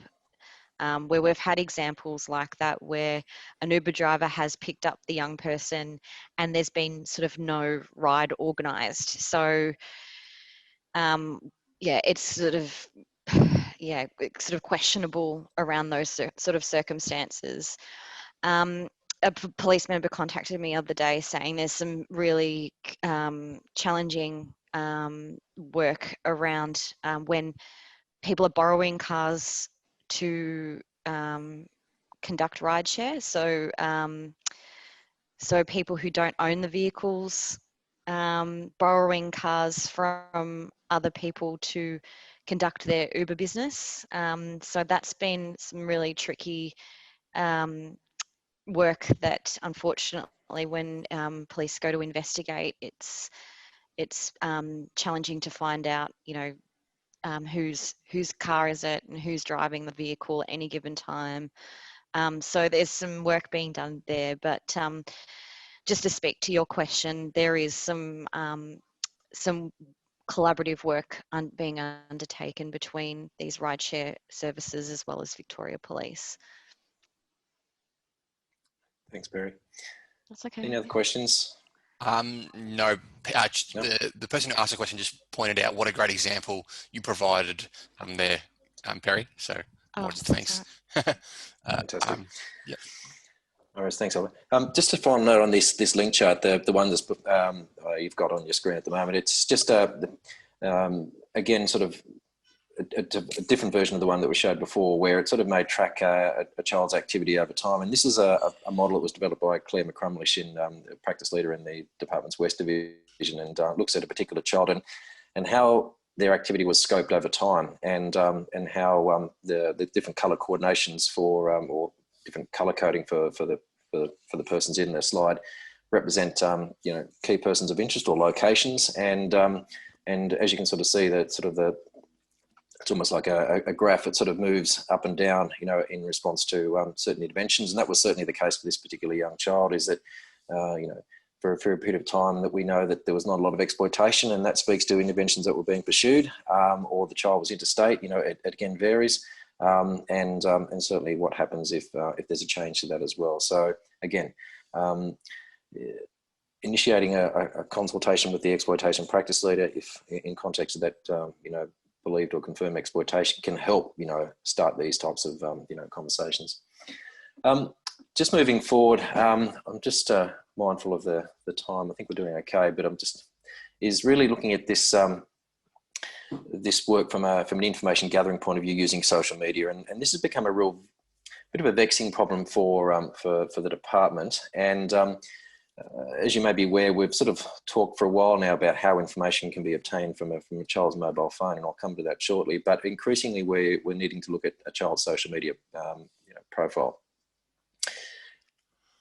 The legalities around this are tricky, and for this reason, we really say to you, with regard to the organisation you work for, is to look at your individual organisation's policies and procedures.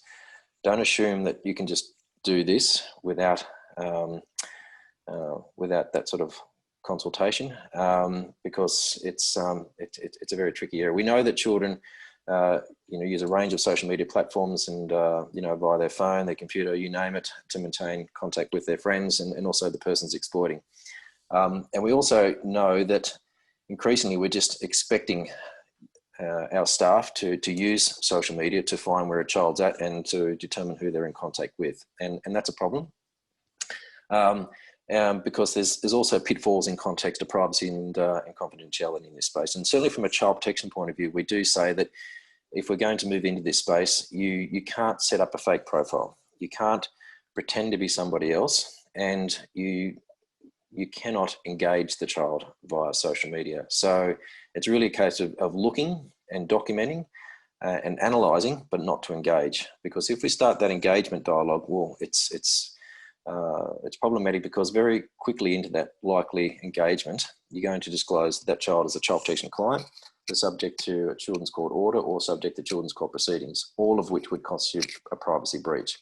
So for that reason, engagement is very much discouraged. But again, I know that within your individual organisations, there may be different policies in this space in terms of how accounts are set up and how they're used. But certainly what we do say is that from a child protection point of view is that if they're going to be used, there needs to be complete transparency in this space. You're not doing it because you're curious, you're doing it because you're gathering information to inform a risk assessment. And that is quite specific language. And you need to inform your team manager. And there's a conversation about why you're doing it, how long you're doing it, and the documentation of that material, okay? Because it's one of those things where, as you probably know, you can spend a lot of time just looking at what's going on for a child. And, you know, that's interesting, but it may not be relevant for your particular activity. So, and we also need to have a conversation about how information, particularly images that you might see in that space, are going to be handled. For example, if our child has posted a naked selfie in their profile, what are we going to do with that information? Because we don't want to be unintentionally transmitting that information, which is exploitation material, and being convicted of that, you know, because we're being a bit overzealous and in terms of our use. So we've got to be very, very careful. It's but at the same time, we've got to embrace this space. It's just how we do it. So I'm mindful of, you know, confusing people in this space, but it's one that I really want you to talk to your management about with regards to its use, and really ensuring that it's done in a collaborative way too, because this work is collaborative. We work together. We've all got a role to play as discussed. And through a care team or a group of professionals, there would often be a conversation to say, look, I think we need to look at the child's social media profile, but for these reasons, because potentially we've not been able to obtain that information through other means. And there's an agreement, a documented agreement with regards to who's going to do it, and what you know, policy platform is going to be used in that space. So it needs to be completely transparent, if that makes sense. So, are there any questions on that? Because I know it tends to generate quite a bit of discussion, the whole social media space. And I've heard all the horror stories, and for that reason, I'm being quite firm in this space. Yeah, are there any questions there? We haven't got any questions come through at the moment, but I'd assume that some might come through. Yeah, no, it's fine.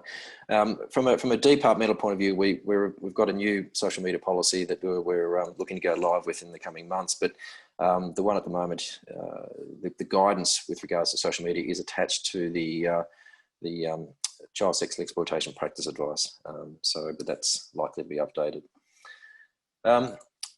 Mobile phones, very similar to social media. We know that there's information on those phones, you know, dates, times, locations of, you know, of the exploitation, also the currency that may be exchanged, you know, it's being via text messages and the like. And again, in a collaborative joint conversation, there may be a position to say, look, we need to obtain the child's phone to ascertain what that is. And legally, we can do that if the secretary, the department, has parental responsibility for the child. If not, we need to work with the child's parents to get that consent. But again, it's not something that can be easily done. This slide here really just speaks to the legalities of that. But again, as you know, a child's phone is often their life. If we take the phone away, there's likely to be repercussions. You know, potential injury to workers and carers. So it needs to be a complete and open, transparent process, you know, and this is on the back of ongoing conversations we're having with the child with regards to concerns we have about them, the persons they're associating with, our desire to protect them, to do something to, you know, and also to hold the perpetrator accountable. We believe that information on their phone may assist us in that. And would they be willing to give the phone over by consent, which may not happen, but it also does happen in situations as well. And there could also be agreement that an alternate phone is provided whilst, you know, we obtain that phone to give to Victoria Police, or with Victoria Police permission to look at that ourselves. So, but we also know that with security settings to phones, it's near impossible to do anything with the phone unless we've got the PIN code. So again, for that reason, we need to work with the child. Victoria Police may, you know, take the phone, but if we don't have that PIN, it'll get sent off to the e-crime department, and it'll sit there for 6 months before anything can be done with that, given the workload in that space. So we need to work quicker than that, and for that reason, working with the child, being open and transparent is really where we want to be, and using timely interventions. For example, if the child's in secure welfare where they can't have the phone anyway, might be an opportune time to obtain that phone as well. So, but again, it's the child, stating the obvious, can't be sort of wrestled to the floor to get their phone, even if we believe that may give us information. It needs to be done in a far more respectful and transparent sort of manner. Just sort of finalising just some of the disruption techniques, and I've already covered quite a bit of these already, and so I won't go over them again, but it's really just again acknowledging that this is just a number of the many that are often pursued, and very much again, this is an individualised risk and individualised response point of view. So which is why again, finding out who the person of interest is and layering that information, starting with an alias, starting with a partial registration of a vehicle, and adding to that information, which everybody's got a role to play, will give us information about that person, and then an opportunity to do something with that, with that person as well. So again, and these are, in terms of serving notices or taking actions against a person of interest, it's often a statutory service response. So it needs to be done collaboratively. So we don't encourage people to go running off and doing stuff on their own. It really needs to be done in a planned and coordinated way. And like I said, it needs to be resourced. It needs to be documented. There's quite a bit to it, but we do get very good outcomes from that once we tailor those approaches. Next slide. Thanks, Oliver.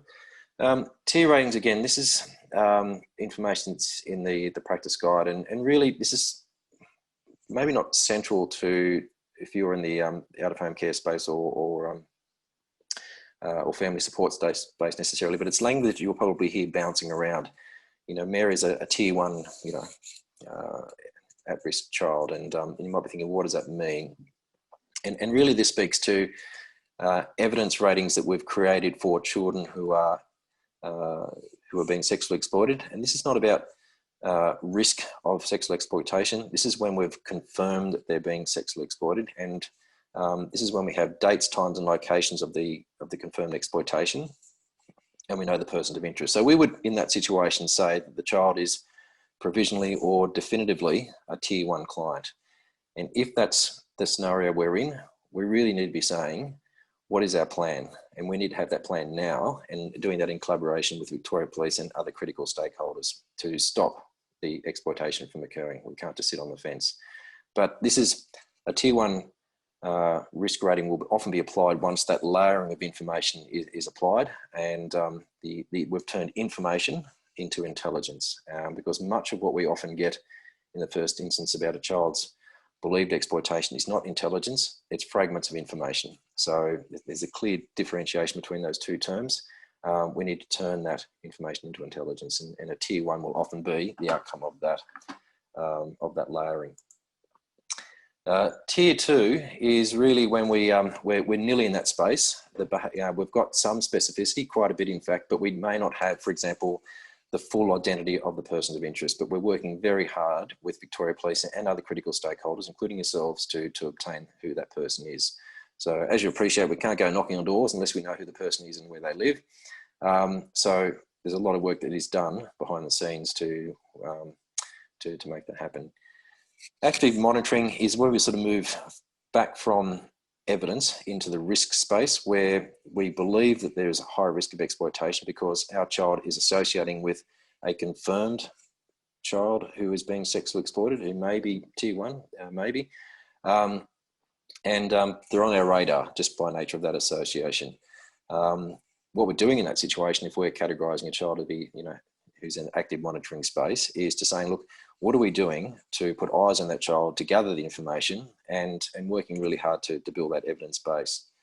It could also be that the child was previously categorised as a tier 1 or tier 2, but through the interventions we've all done, the child's exploitative activities has ceased, still high risk, but has ceased. And we're just wanting to keep eyes on that child before we sort of say, this child is no longer at risk of sexual exploitation. And that again goes to this data question earlier on.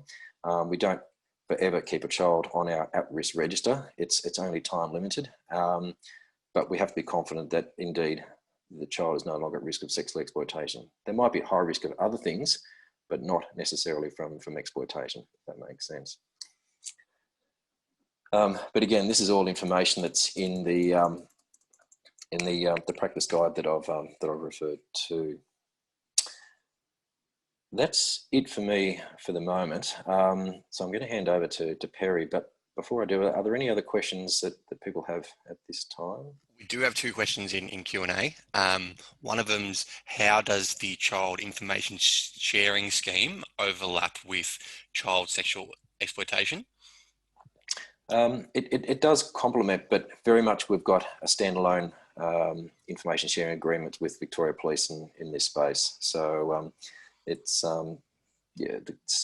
there's a protocol between the Department of Vicpol pertaining to sexual exploitation, and we've also got the 2012 Protecting Children protocol between the Department of Vicpol, and this is where we really use those existing protocols to share information, and that's been part of the journey over the last number of years. We've moved from police being resistant to share information about persons of interest who don't have criminal histories regarding sexual offences, to being completely open and honest with regards to information being shared because of the need to build that evidence base. So and the information sharing scheme, again, like I said, it's helpful, but it's the specificity that we want on that information sometimes steps outside the information sharing scheme. So for example, we've got a partial registration or we've got a vehicle. We want to know who owns that vehicle to build that evidence base.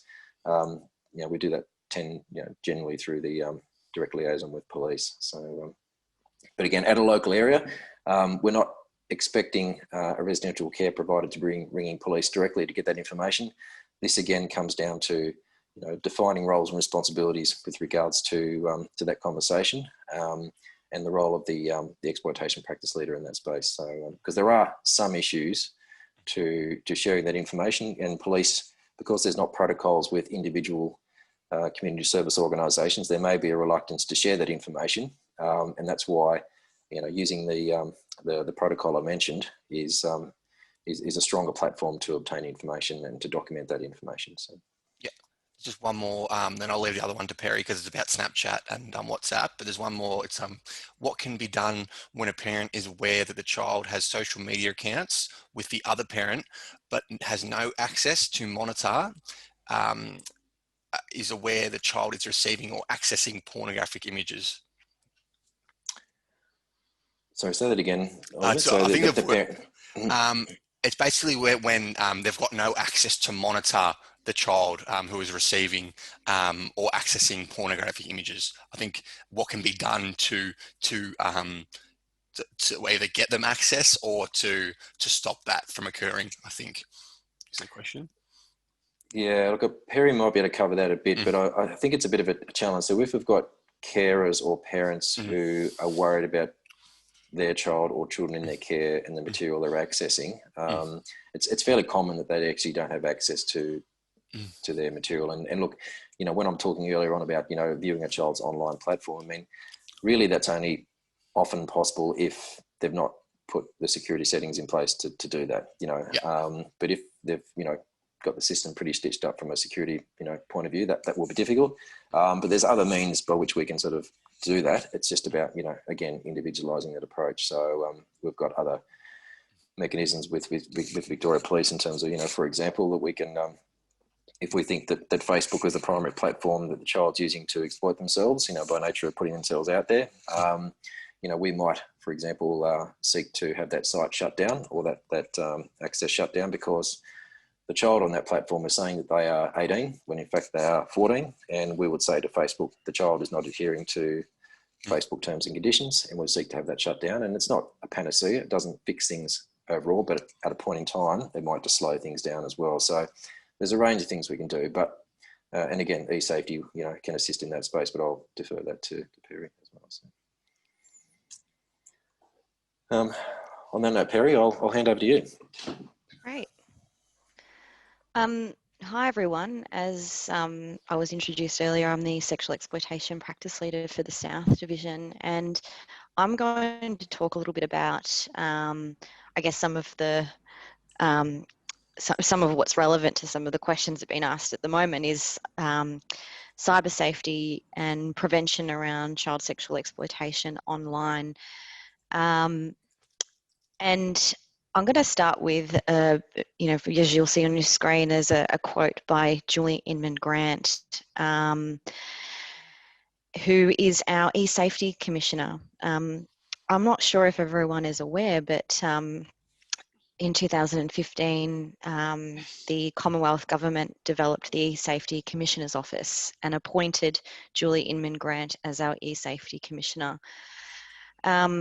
And I'm not sure if everyone's had a chance to hear her speak before, but I suggest that, I recommend that people go online and see, look at YouTube and see her present information on this topic, because it is really informative, and also I think probably really empowering, particularly for parents and carers who are really trying to navigate their way through their children's life online and how to keep them safe. So I also recommend everyone here today to jump online and go into the eSafety Commissioner's website. I subscribe and often get a lot of useful material when I go out and talk to carers and parents, and also case managers around how to keep children safe online. And probably, I would say, is more relevant now than it ever has been. Certainly when I answered someone's question earlier around the increased risk to children online at the moment during the pandemic, it's probably not surprising that, given more children having access online than they ever have been before, so more time spent online means more opportunity for them to be contacted by strangers, and more opportunity for children to maybe push the boundaries a little bit when it comes to access to social media. And I think it's a tricky space for parents and carers at the moment, given we want children to have feel connection and feel connected to their friends, especially when we're not seeing our friends in real life. So probably most parents and carers are relaxing the rules around social media at the moment so that they can have access to their friends. But Julie Inman Grant, she talks about this a lot and talks about children growing up wired, so to speak. Most of us, who are over the age of 35, a lot of social media and the internet and emails was introduced to our lifestyle. It wasn't part of our lifestyle growing up developmentally. So, when we see, so for instance, my 3-year-old niece trying to swipe the TV screen, it's developed in their DNA now that it's actually part of what their lifestyle looks like. And she also talks about that, children are struggling to differentiate the real world from the online world. So they could have conversations during the day at school that transfer online at night on Messenger or any sort of messaging service like WhatsApp or so forth. They also strive to curate an influencer type lifestyle on social media platforms as well, which is something that I think we are still trying to navigate ourselves in terms of how to sort of talk to young people about, what's real and what's not real online. In terms of what Julie Inman Grant talks about in terms of our responses to managing children's safety online, she almost refers to it in a flight or flight response, but really talks about us needing to be empowered to respond to this, and refers to more of a preventative practice than a reactive practice. So going upstream, being engaged in children's online lives. Also talking their language. We've talked a lot today about the importance of language when it comes to child sexual exploitation, and I think it's still relevant within the online space. So children don't refer to being bullied online as cyberbullying. That's quite an adult term. They often refer to it being as causing drama. So even having an understanding of the language they're using, also referring to things like not saying child pornography, referring it to child abuse material. All those sorts of things is really important when we're talking about language within the online space. If we can jump to the next slide, I can talk a little bit about the definition of online sexual exploitation. I think Pete touched on a bit earlier today, and I'll just refer to it again. So Bernardo's, which is where we get a lot of our information from around child sexual exploitation from a international standpoint. This is their definition of online sexual exploitation. So I won't read it out to you. If you can read it yourself, but it certainly is relevant to a Victorian setting.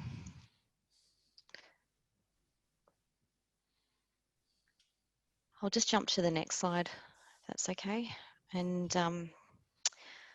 so here you'll see some statistics from a survey, well, two surveys actually, one in 2016, one 2017. So it's getting a little bit old now, but I still think it's relatively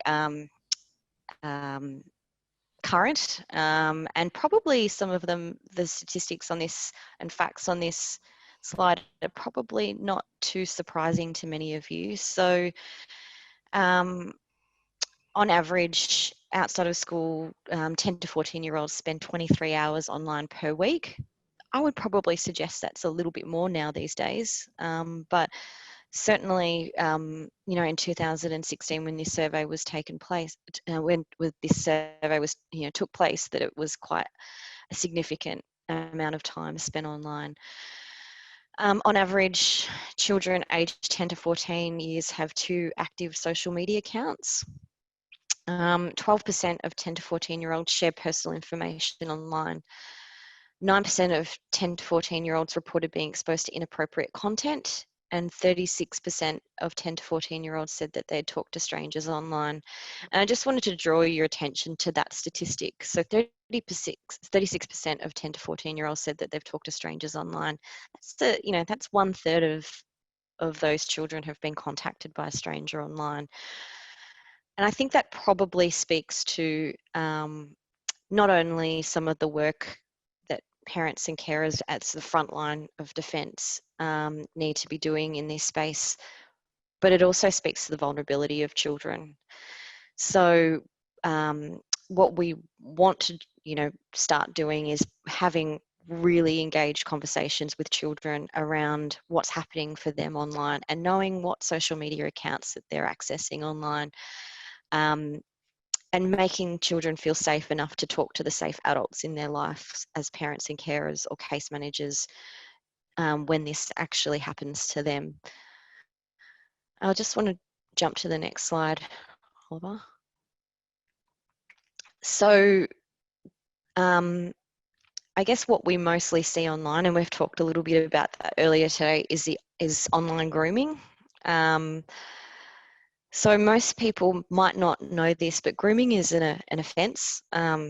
It's relatively a new offence, and particularly what the new offence is referring to children being groomed online using a carriage service, which is kind of a very, once again, a policey term for being groomed online, so using a social media platform. So the grooming offence refers to children under the age of 16. So it really aligns, again, with the age of consent. And it applies, it applies to also offenders over the age of 18. So the penalty for grooming is 10 years imprisonment, but there's a number of Commonwealth offenders that come under that as well. So using a carriage service to procure, using a carriage service to transmit indecent communication. There's a lot of other offences that sit underneath this. But I want to highlight the importance of the proof that's required for police to charge someone with an offence like grooming. I think this also speaks to some of the challenges, again, in that intersection we have with police when we're talking about some of these offences. So what there needs to be is proof of the intent of that person of interest to engage in sex with that child. So sometimes we see young people being groomed online by an adult, yet the chat between that adult and that child hasn't referred to any sort of sexual acts. That is a real challenge for police to prosecute. I mean, for us, we would think, well, why on earth would an adult be talking to a 14-year-old online? You know, we would be asking ourselves those questions. And so we would actually really, you know, be thinking, well, the only reason for that would be that they're grooming them for sex. However, there needs to be a clear distinction in that discussion online that the conversation between that young person and that adult was that the intent of that grooming is in order to engage in sex. So there needs to be discussion around sex, and a meeting place may be discussed around where they will meet in real life. But that sort of speaks to some of the challenges that we have around this piece of work around proving grooming online. Does anyone have any questions around that? We've got a question in Q&A, Berry. It's just, how are agencies and VicPol working with online social media platforms such as WhatsApp and Snapchat around child exploitation, given the time lapse of evidence? Yeah, so I guess what we know of Snapchat is that it's, again, a challenging platform, because the whole design of that social media platform is that the photo that's been transmitted deletes itself straight away. And WhatsApp is one of the first applications to be developed that's encrypted and actually has a secret chat function within that application service, which is a challenge for police. But all messaging apps, I think, are a real challenge for police to prosecute, because the offender or the child can just delete that application straight away on their phones. What we need to be looking at is, how do we actually support children in order to understand the safety and how to keep themselves safe while using these applications. We also need to understand the terms and conditions of these applications as parents and carers and case managers. So for instance, Snapchat, you could be 13 years and older to use that application. But there are some applications out there where you need to be 18 years and older. So having an understanding around what is the ages and within set in the terms and conditions of that application, can children have access to the application? And some of the things I'll talk about shortly is around, you know, it's really challenging once children have have access to phones and have access to apps already, and we're trying to put in place boundaries around the use of those apps. But if we have a contract with a child initially when they start engaging in social media as to what apps they'll be using, and some conditions around screen time and all of the and sharing of personal information initially before they start accessing or using that phone, that's probably the best course of action. But I think, you know, sometimes we don't have the luxury of that, particularly for kids who are entering residential care. They already probably have a phone with every app, every messaging app on that phone. So the advice in that scenario is staying curious, having real conversations with those young people around what applications they're using, how are they deciding what applications they want to use, how do they decide how to make friends online. Just really staying curious and having that, leaving that door open for dialogue between that child and you as a carer or you as a case manager, for them to come to you when something goes wrong.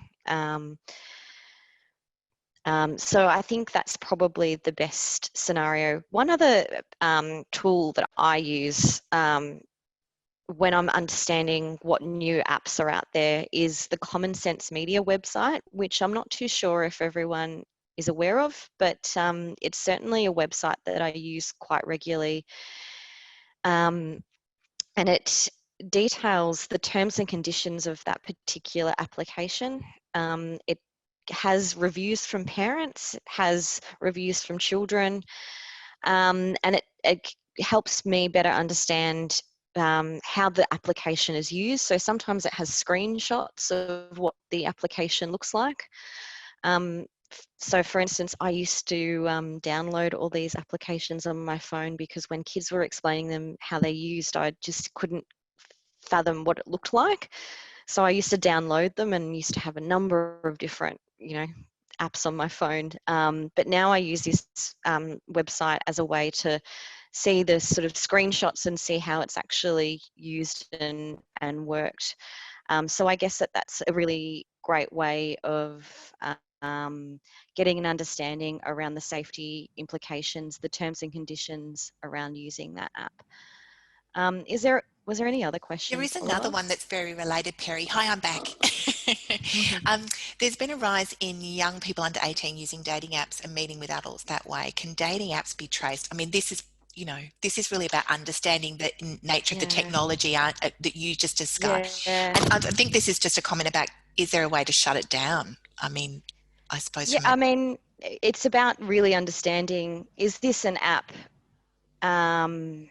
Someone actually asked what the website I recommended. It was Common Sense Media.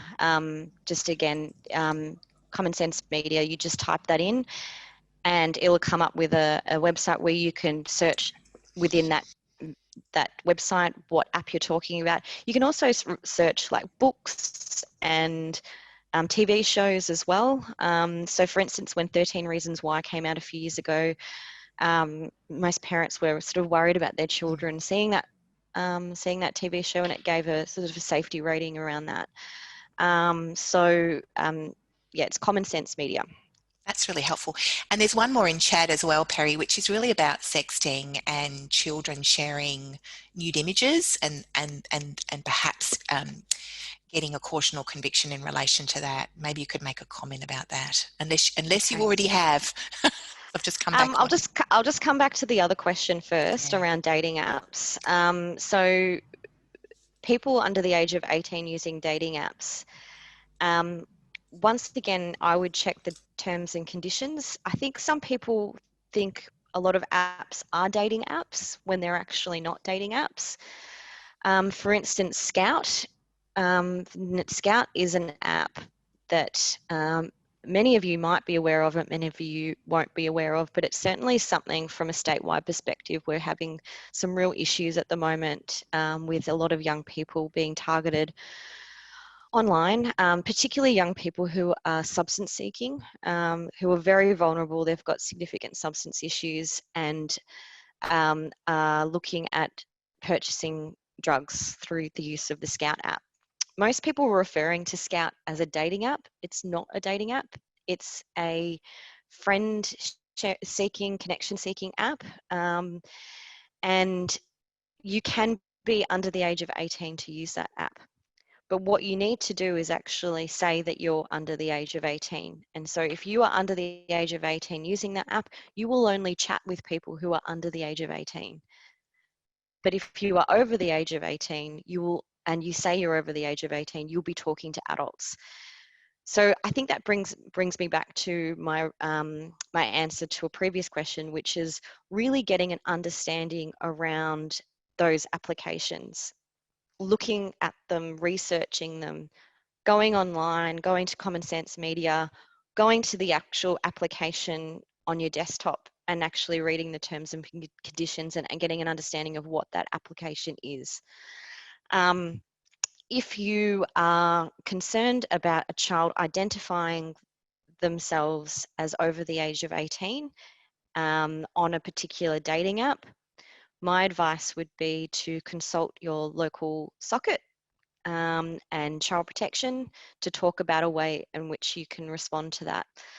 What we also recommend is maybe contacting the application itself and reporting it that there is a breach of its terms and conditions, and they can shut down that application. But once again, we probably would need to know the username and more details around that child accessing that app and posing as an 18-year-old. Was there another question, Deb? Sorry, I feel like, oh, you're on mute. I always do that. This is really one that relates to sexting and children sharing nude images, and therefore, as a consequence of that, being in trouble with the police, really. So I think that the question was really, let me read it to you, unless you can see it in the chat. Yeah, are you able to find any information about sexting and associated offences? I've heard that young people can be charged as a result of sharing nude content, therefore distribution of pornography. Not sure if this is accurate or not. So it's just somebody, actually, Marianne's asking that question.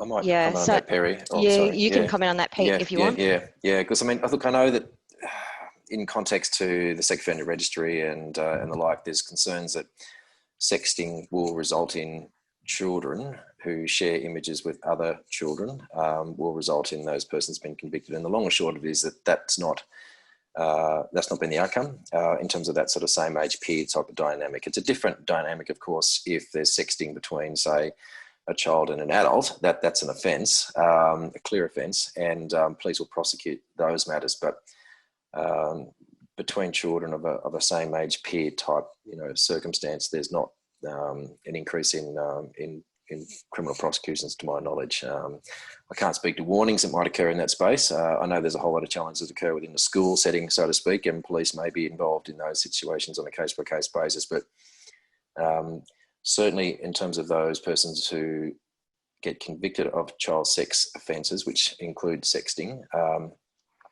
there hasn't been an uptick in children. Certainly there's only a handful of children who are on the sex offender registry at the moment, so and that's unrelated to sexting. So lots of comments on the Q&A relating to particular applications, Perry and Peter, like I've never heard of any of them, Kick, and actually challenges with being able to report issues to Facebook, being a bit of a rabbit warren. I mean, I think your comments before about the e-safety commissioner are very useful, because I think that getting advice from the e-safety commissioner about some of these things are really useful. But I think it's a moving feast. These things are moving really quickly, aren't they, in terms of these apps, what's available? And you can report directly to the e-safety commissioner's office. So on their website, you'll see in the top right-hand corner, there's a report function. So if you don't want to report directly around the breach of the terms and conditions directly to the social media service provider, you can actually do that through the e-safety commissioner's office, and they can do it on behalf of us. So it's a matter of how you want to go about it. But certainly, what I really try to message to most people is just to stay abreast of the information and stay ahead of it in any way we possibly can.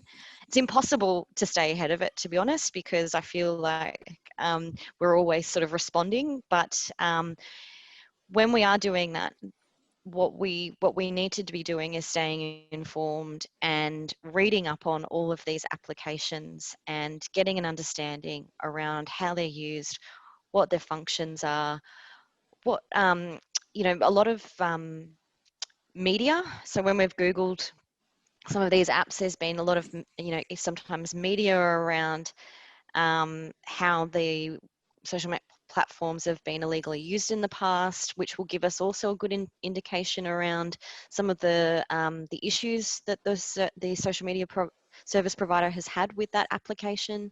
So getting an understanding around that is really important. Is there any other questions before I move It's interesting because on? some of the questions now are really relating to training and support, knowledge building of children, of carers, of workers. There's a few questions in that category. And you've talked about it a bit, Perry, but then as this whole field is emerging, there is the need for more ways to educate, I suppose. Training modules and stuff, Training modules, so in terms of training, there's some training run through so Southeast Centre Against Sexual Assault, so SACASA, for localized training. I'm not too sure, given we're in this pandemic environment, what that looks like. So it might be worth jumping on their website and having a look what's available at the moment. But certainly, that, you know, historically they've run training around this previously.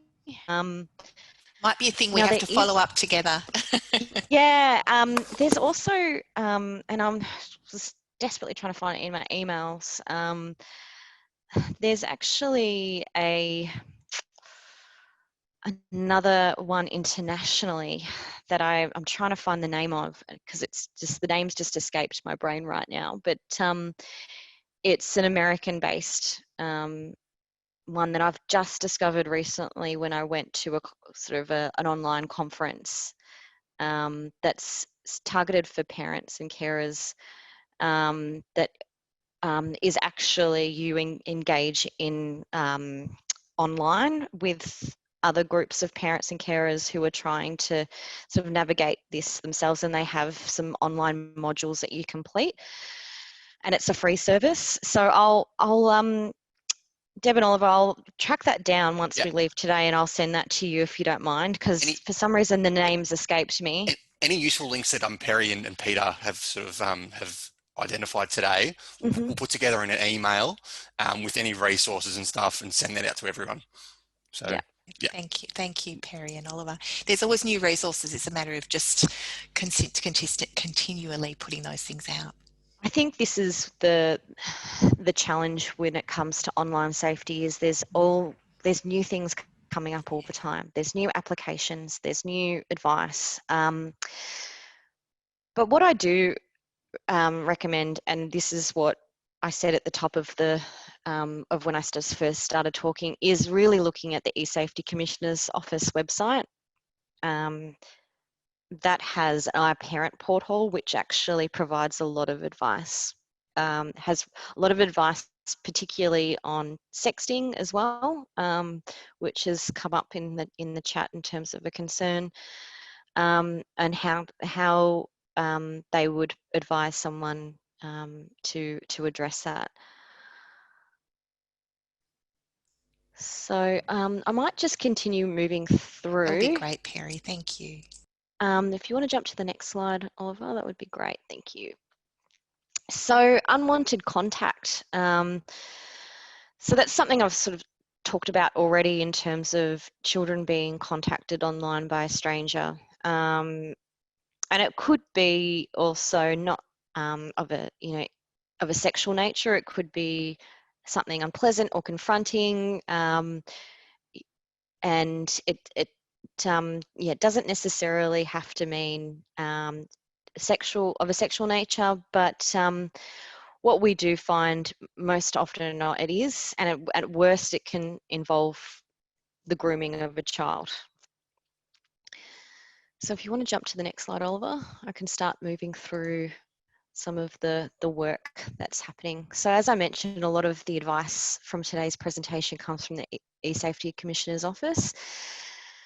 And I guess if you find out that a child has been groomed online, that a child that you're working with, or even your own child, for instance, messages of reassurance are most important at that point. So telling the young person that they're not in trouble, and sometimes explaining that even adults get tricked sometimes into doing things they may regret. So really, you know, trying to reduce that feeling of shame and embarrassment that kids may feel if they've approached a safe adult to say that something has happened, or we may have found out that a child's been groomed online.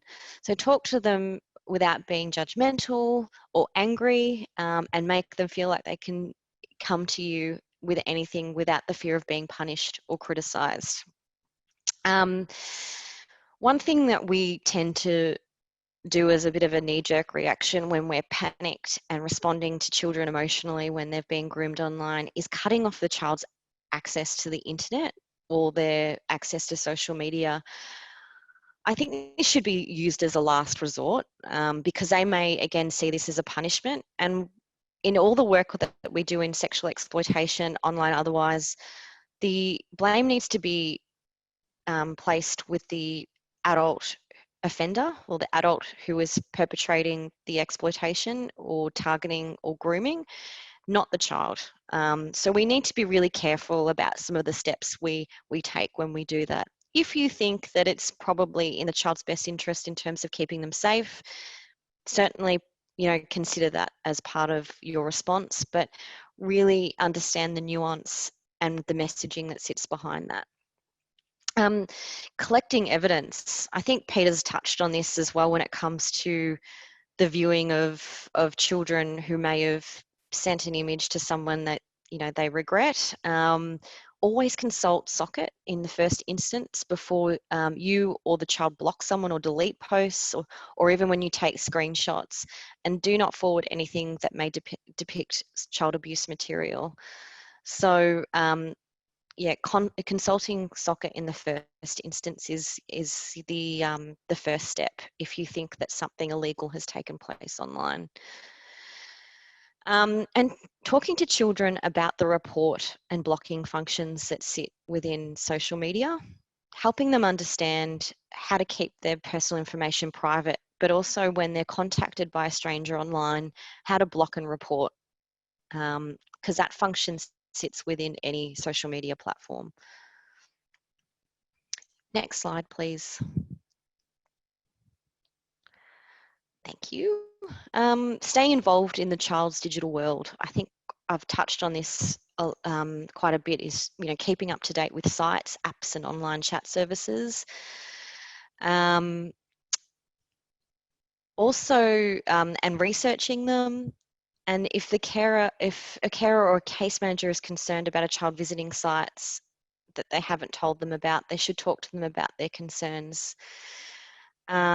As a backup, you might want to look at their internet browsing history, but always do that as a last resort.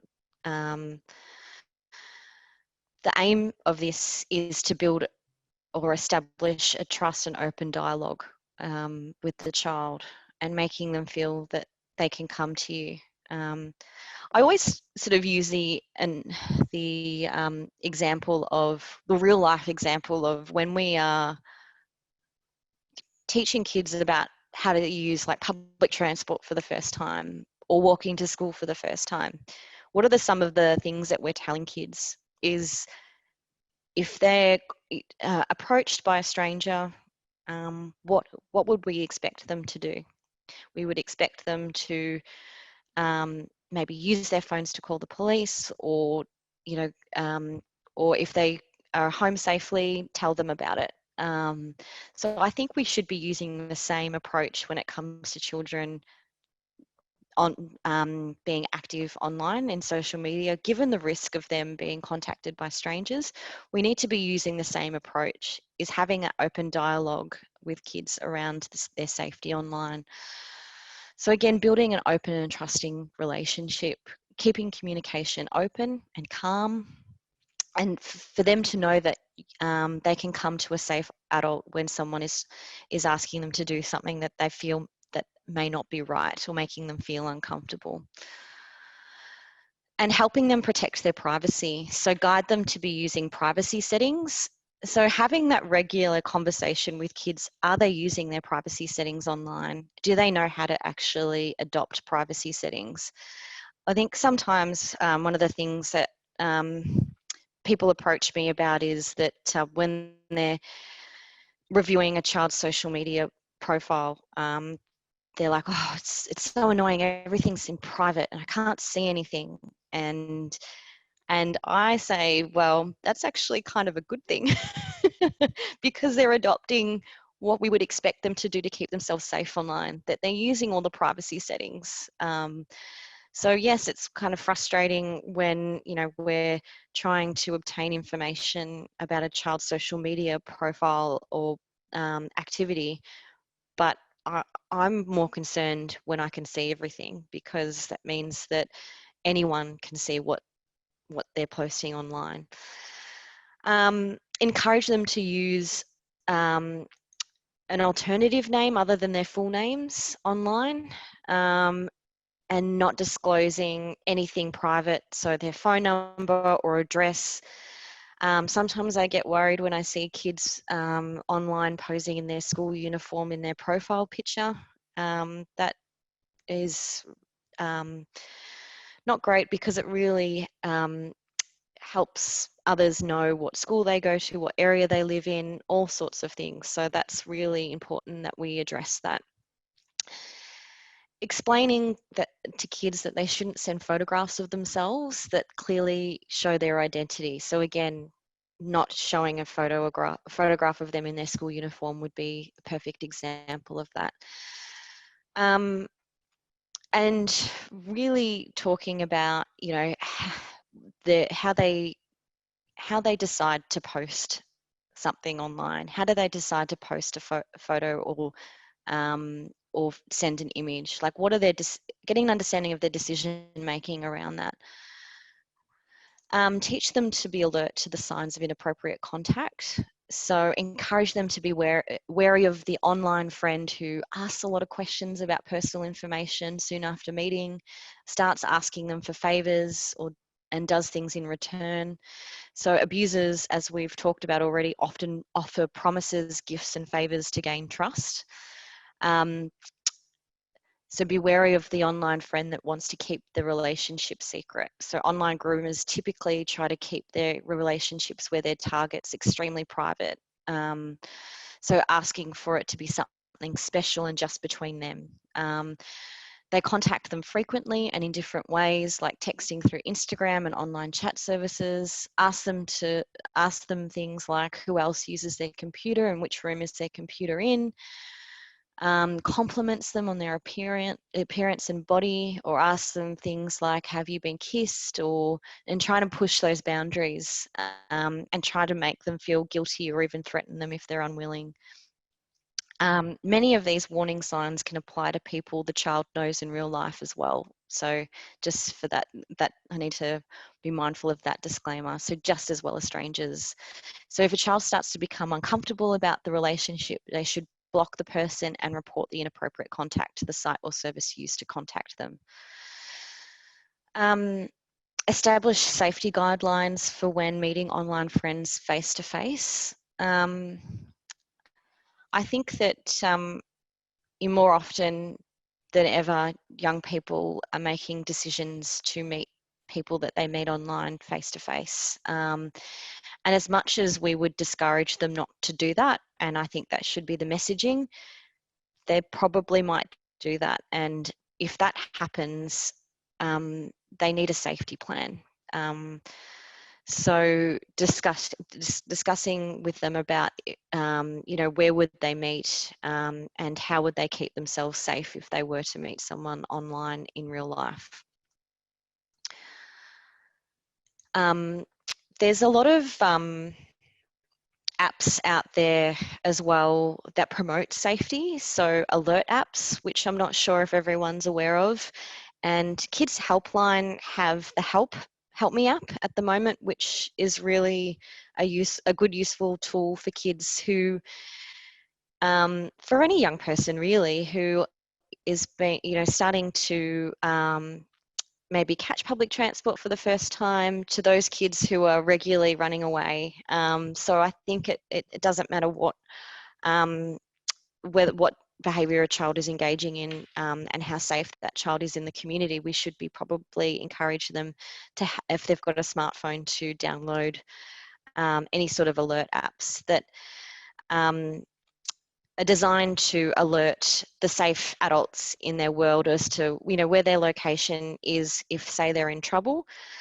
One of the functions that I do like on the Help Me app, particularly when it comes to child sexual exploitation, is that if a young person that we know of is actively being sexually exploited and we're trying to promote them to think about their own safety, the app has an option for a child to put in a descriptor of what vehicle they're getting into, to send to the safe adult in their life. And it has like pictures of what different cars look like, colours and models, and so it can actually help record what cars they're getting into. So I think that's an interesting function, particularly when we're thinking about child sexual exploitation. So personal information and screen time. I think Child Protection in their work around investigations, and we're meeting families for the first time, we're getting really good at asking families around what screen time looks like for children in their household, especially now during the pandemic, because I guess the longer children are online, and we've talked about this already, the more, I guess, susceptible and vulnerable they are to strangers being contacting them. So I think that's a really interesting point to make in terms of when we are talking to kids and having that dialogue, actually addressing what screen time looks like for them.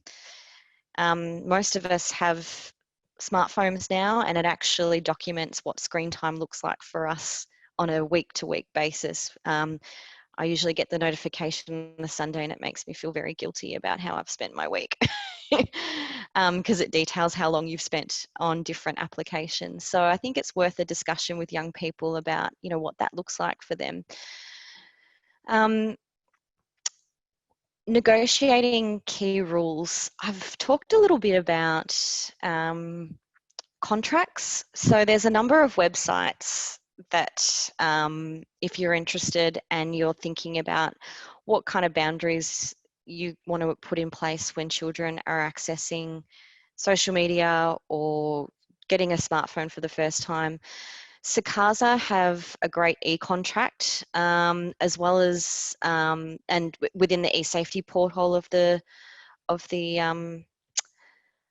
website, and a lot of other great websites have access to certain guides for developing contracts. So It's Time We Talked website has a good one as well. So I think that's another strategy that can be adopted when thinking about kids online and how do we put in place boundaries. But my lasting kind of messaging would be curious, stay involved in children's online lives, asking regularly what apps they're using, how they decide to make friends, and how do they decide what apps they want to use, what apps their friends are using.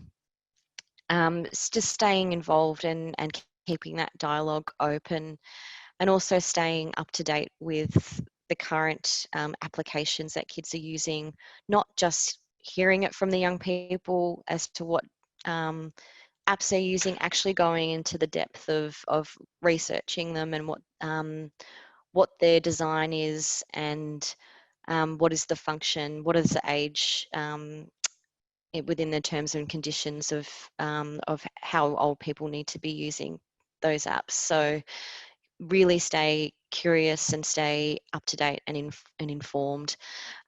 There's a further reading available if anyone's interested around online safety, and also just some of the other things that we've talked about today. So I think Peter showed you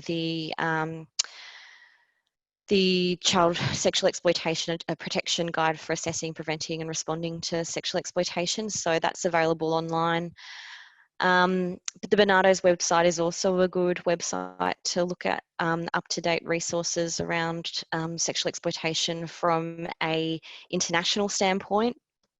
It's Time We Talked, and Sakasa website is also a great website in order to look at what's new from a Victorian standpoint around children online, and how to keep children safe online. Is there any other questions that popped up? It's probably a lot, I imagine. There's a lot of such them, such a diverse range of people. Yeah. I mean, the question here, a lot of these have been about the different apps, and you've really covered, we need to do our homework, we need to talk to the E-Safety Commissioner, but some of the one down the bottom here about a child turning 18 and leaving out of home care, can DHS still be involved in child sexual exploitation efforts, and who do they hand it over to if there's still a risk? I think that's quite a good question. Yeah, Pete, did you want to answer that? Yeah, I can cover it. Yeah, and look, it's certainly, we do acknowledge that the risk profile of our young children will continue past them being 18 years of age, and it's one of those challenges for us organisationally. What we try to do is really to ensure that the persons involved in that child or now young adult's life moving forward are aware of that safety plan and the activities that have been done to date. And that may be, for a child who's got a diagnosed intellectual impairment, but they have some support mechanisms in place. And if there's police and other persons who have been actively monitoring and working with that child for a nice number of years, that we would ask that group of people to continue working with that young child as well. So it is case by case, and it is something we do seek to do. But there are multiple challenges in that space. To be fair, there's just they're by law an adult, and the mechanisms of the state that have been in place up until that point in time, a lot of those will unfortunately sort of not continue. So, but yeah, it is very much case by case. It is, and I think that just listening to some of the questions, they're very specific about potentially young people that our audience have had contact with. I think it just means that we need to keep bringing you back, because the information just evolves constantly, and you have such a strong helicopter view of what's happening, and how we need to understand the new environment. It's really evolving rapidly, isn't it? Yeah, and just coming back to that 18, the space, I can really, it's a really challenging as a practitioner, and I imagine as a carer when a child does turn 18 and we know a child is still at risk. And I think that comes down to when we're looking at child sexual exploitation, actually doing a lot of work with our local sockets in terms of rapport building. I've got some great examples of young people who I worked with as a case manager many years ago who, because of the work that was done in terms of developing a rapport between that local socket and that child, they've come back as an adult and made statements around abuse that has happened to them in a sexual exploitation context when they've been children. So I think that just because they're 18 doesn't mean that they can't come back and make disclosures and seek support when they're over the age of 18. I think what we find a lot of the time when it comes to working in the space of sexual abuse in particular, what we find happens is young people who are adolescents are less likely to make statements and talk about the abuse. But it's when they're adults is when things start to sort of click for them in terms of understanding the exploitative nature of some of the relationships, probably when they've had children of their own. And they're more likely to probably make a statement than they were when they're adolescents. So having that open relationship and doing that work earlier on can actually have a lasting impact into a young person's life moving into adulthood. That's so true. You know, it's really, I mean, you mentioned this earlier, all of this is very individualized, time and place, and I think that building a relationship with the specialist services, the CASs, the sockets, the MDCs, I think that it's such a collaborative effort to support a young person or an adult. Now, look, I know we didn't get to all of the questions, but what we might, some of the many of them have been answered. I'm suspecting the material we're going to send out and the links we're going to send out, and also the document that Peter held up, all of that will be linked to the information that comes out. If there are still things that you need to know that are really critical, I'm sure that Perry and Peter won't mind you sending them an email if there's something that really you feel really concerned about that you'd like to get an answer on. So, you know, now you know who they are. I'm sure you'll be in touch if you need to. I would love to just thank you. This is the second one I've sat in on. I've learned even more today. I'm sure we're still at 150 people. Where our high point was 180 odd. So people have stayed for the whole 3 hours, it feels like. And so we could talk all day, which of course we're not going to. Thank you so much. If we can just give Perry, Tracy, who's not here, and Peter a virtual clap for giving us their time this morning. Thank you so much. It's been fantastic. As I've said, all of the material will come out to you, so you don't need to worry. And also the recording of this will be on our channels, so that if there's anything missed, you can listen to that. And we'll continue to work with the Office of Professional Practice periodically to bring you new information that they're learning through their work. So thanks, Peter. Thanks, Perry. No worries. Enjoy Thanks, the rest Deb. of your week. Thanks, everybody. Take care. Thanks, Deb. Bye-bye Thanks, now. everyone. Bye-bye. Bye.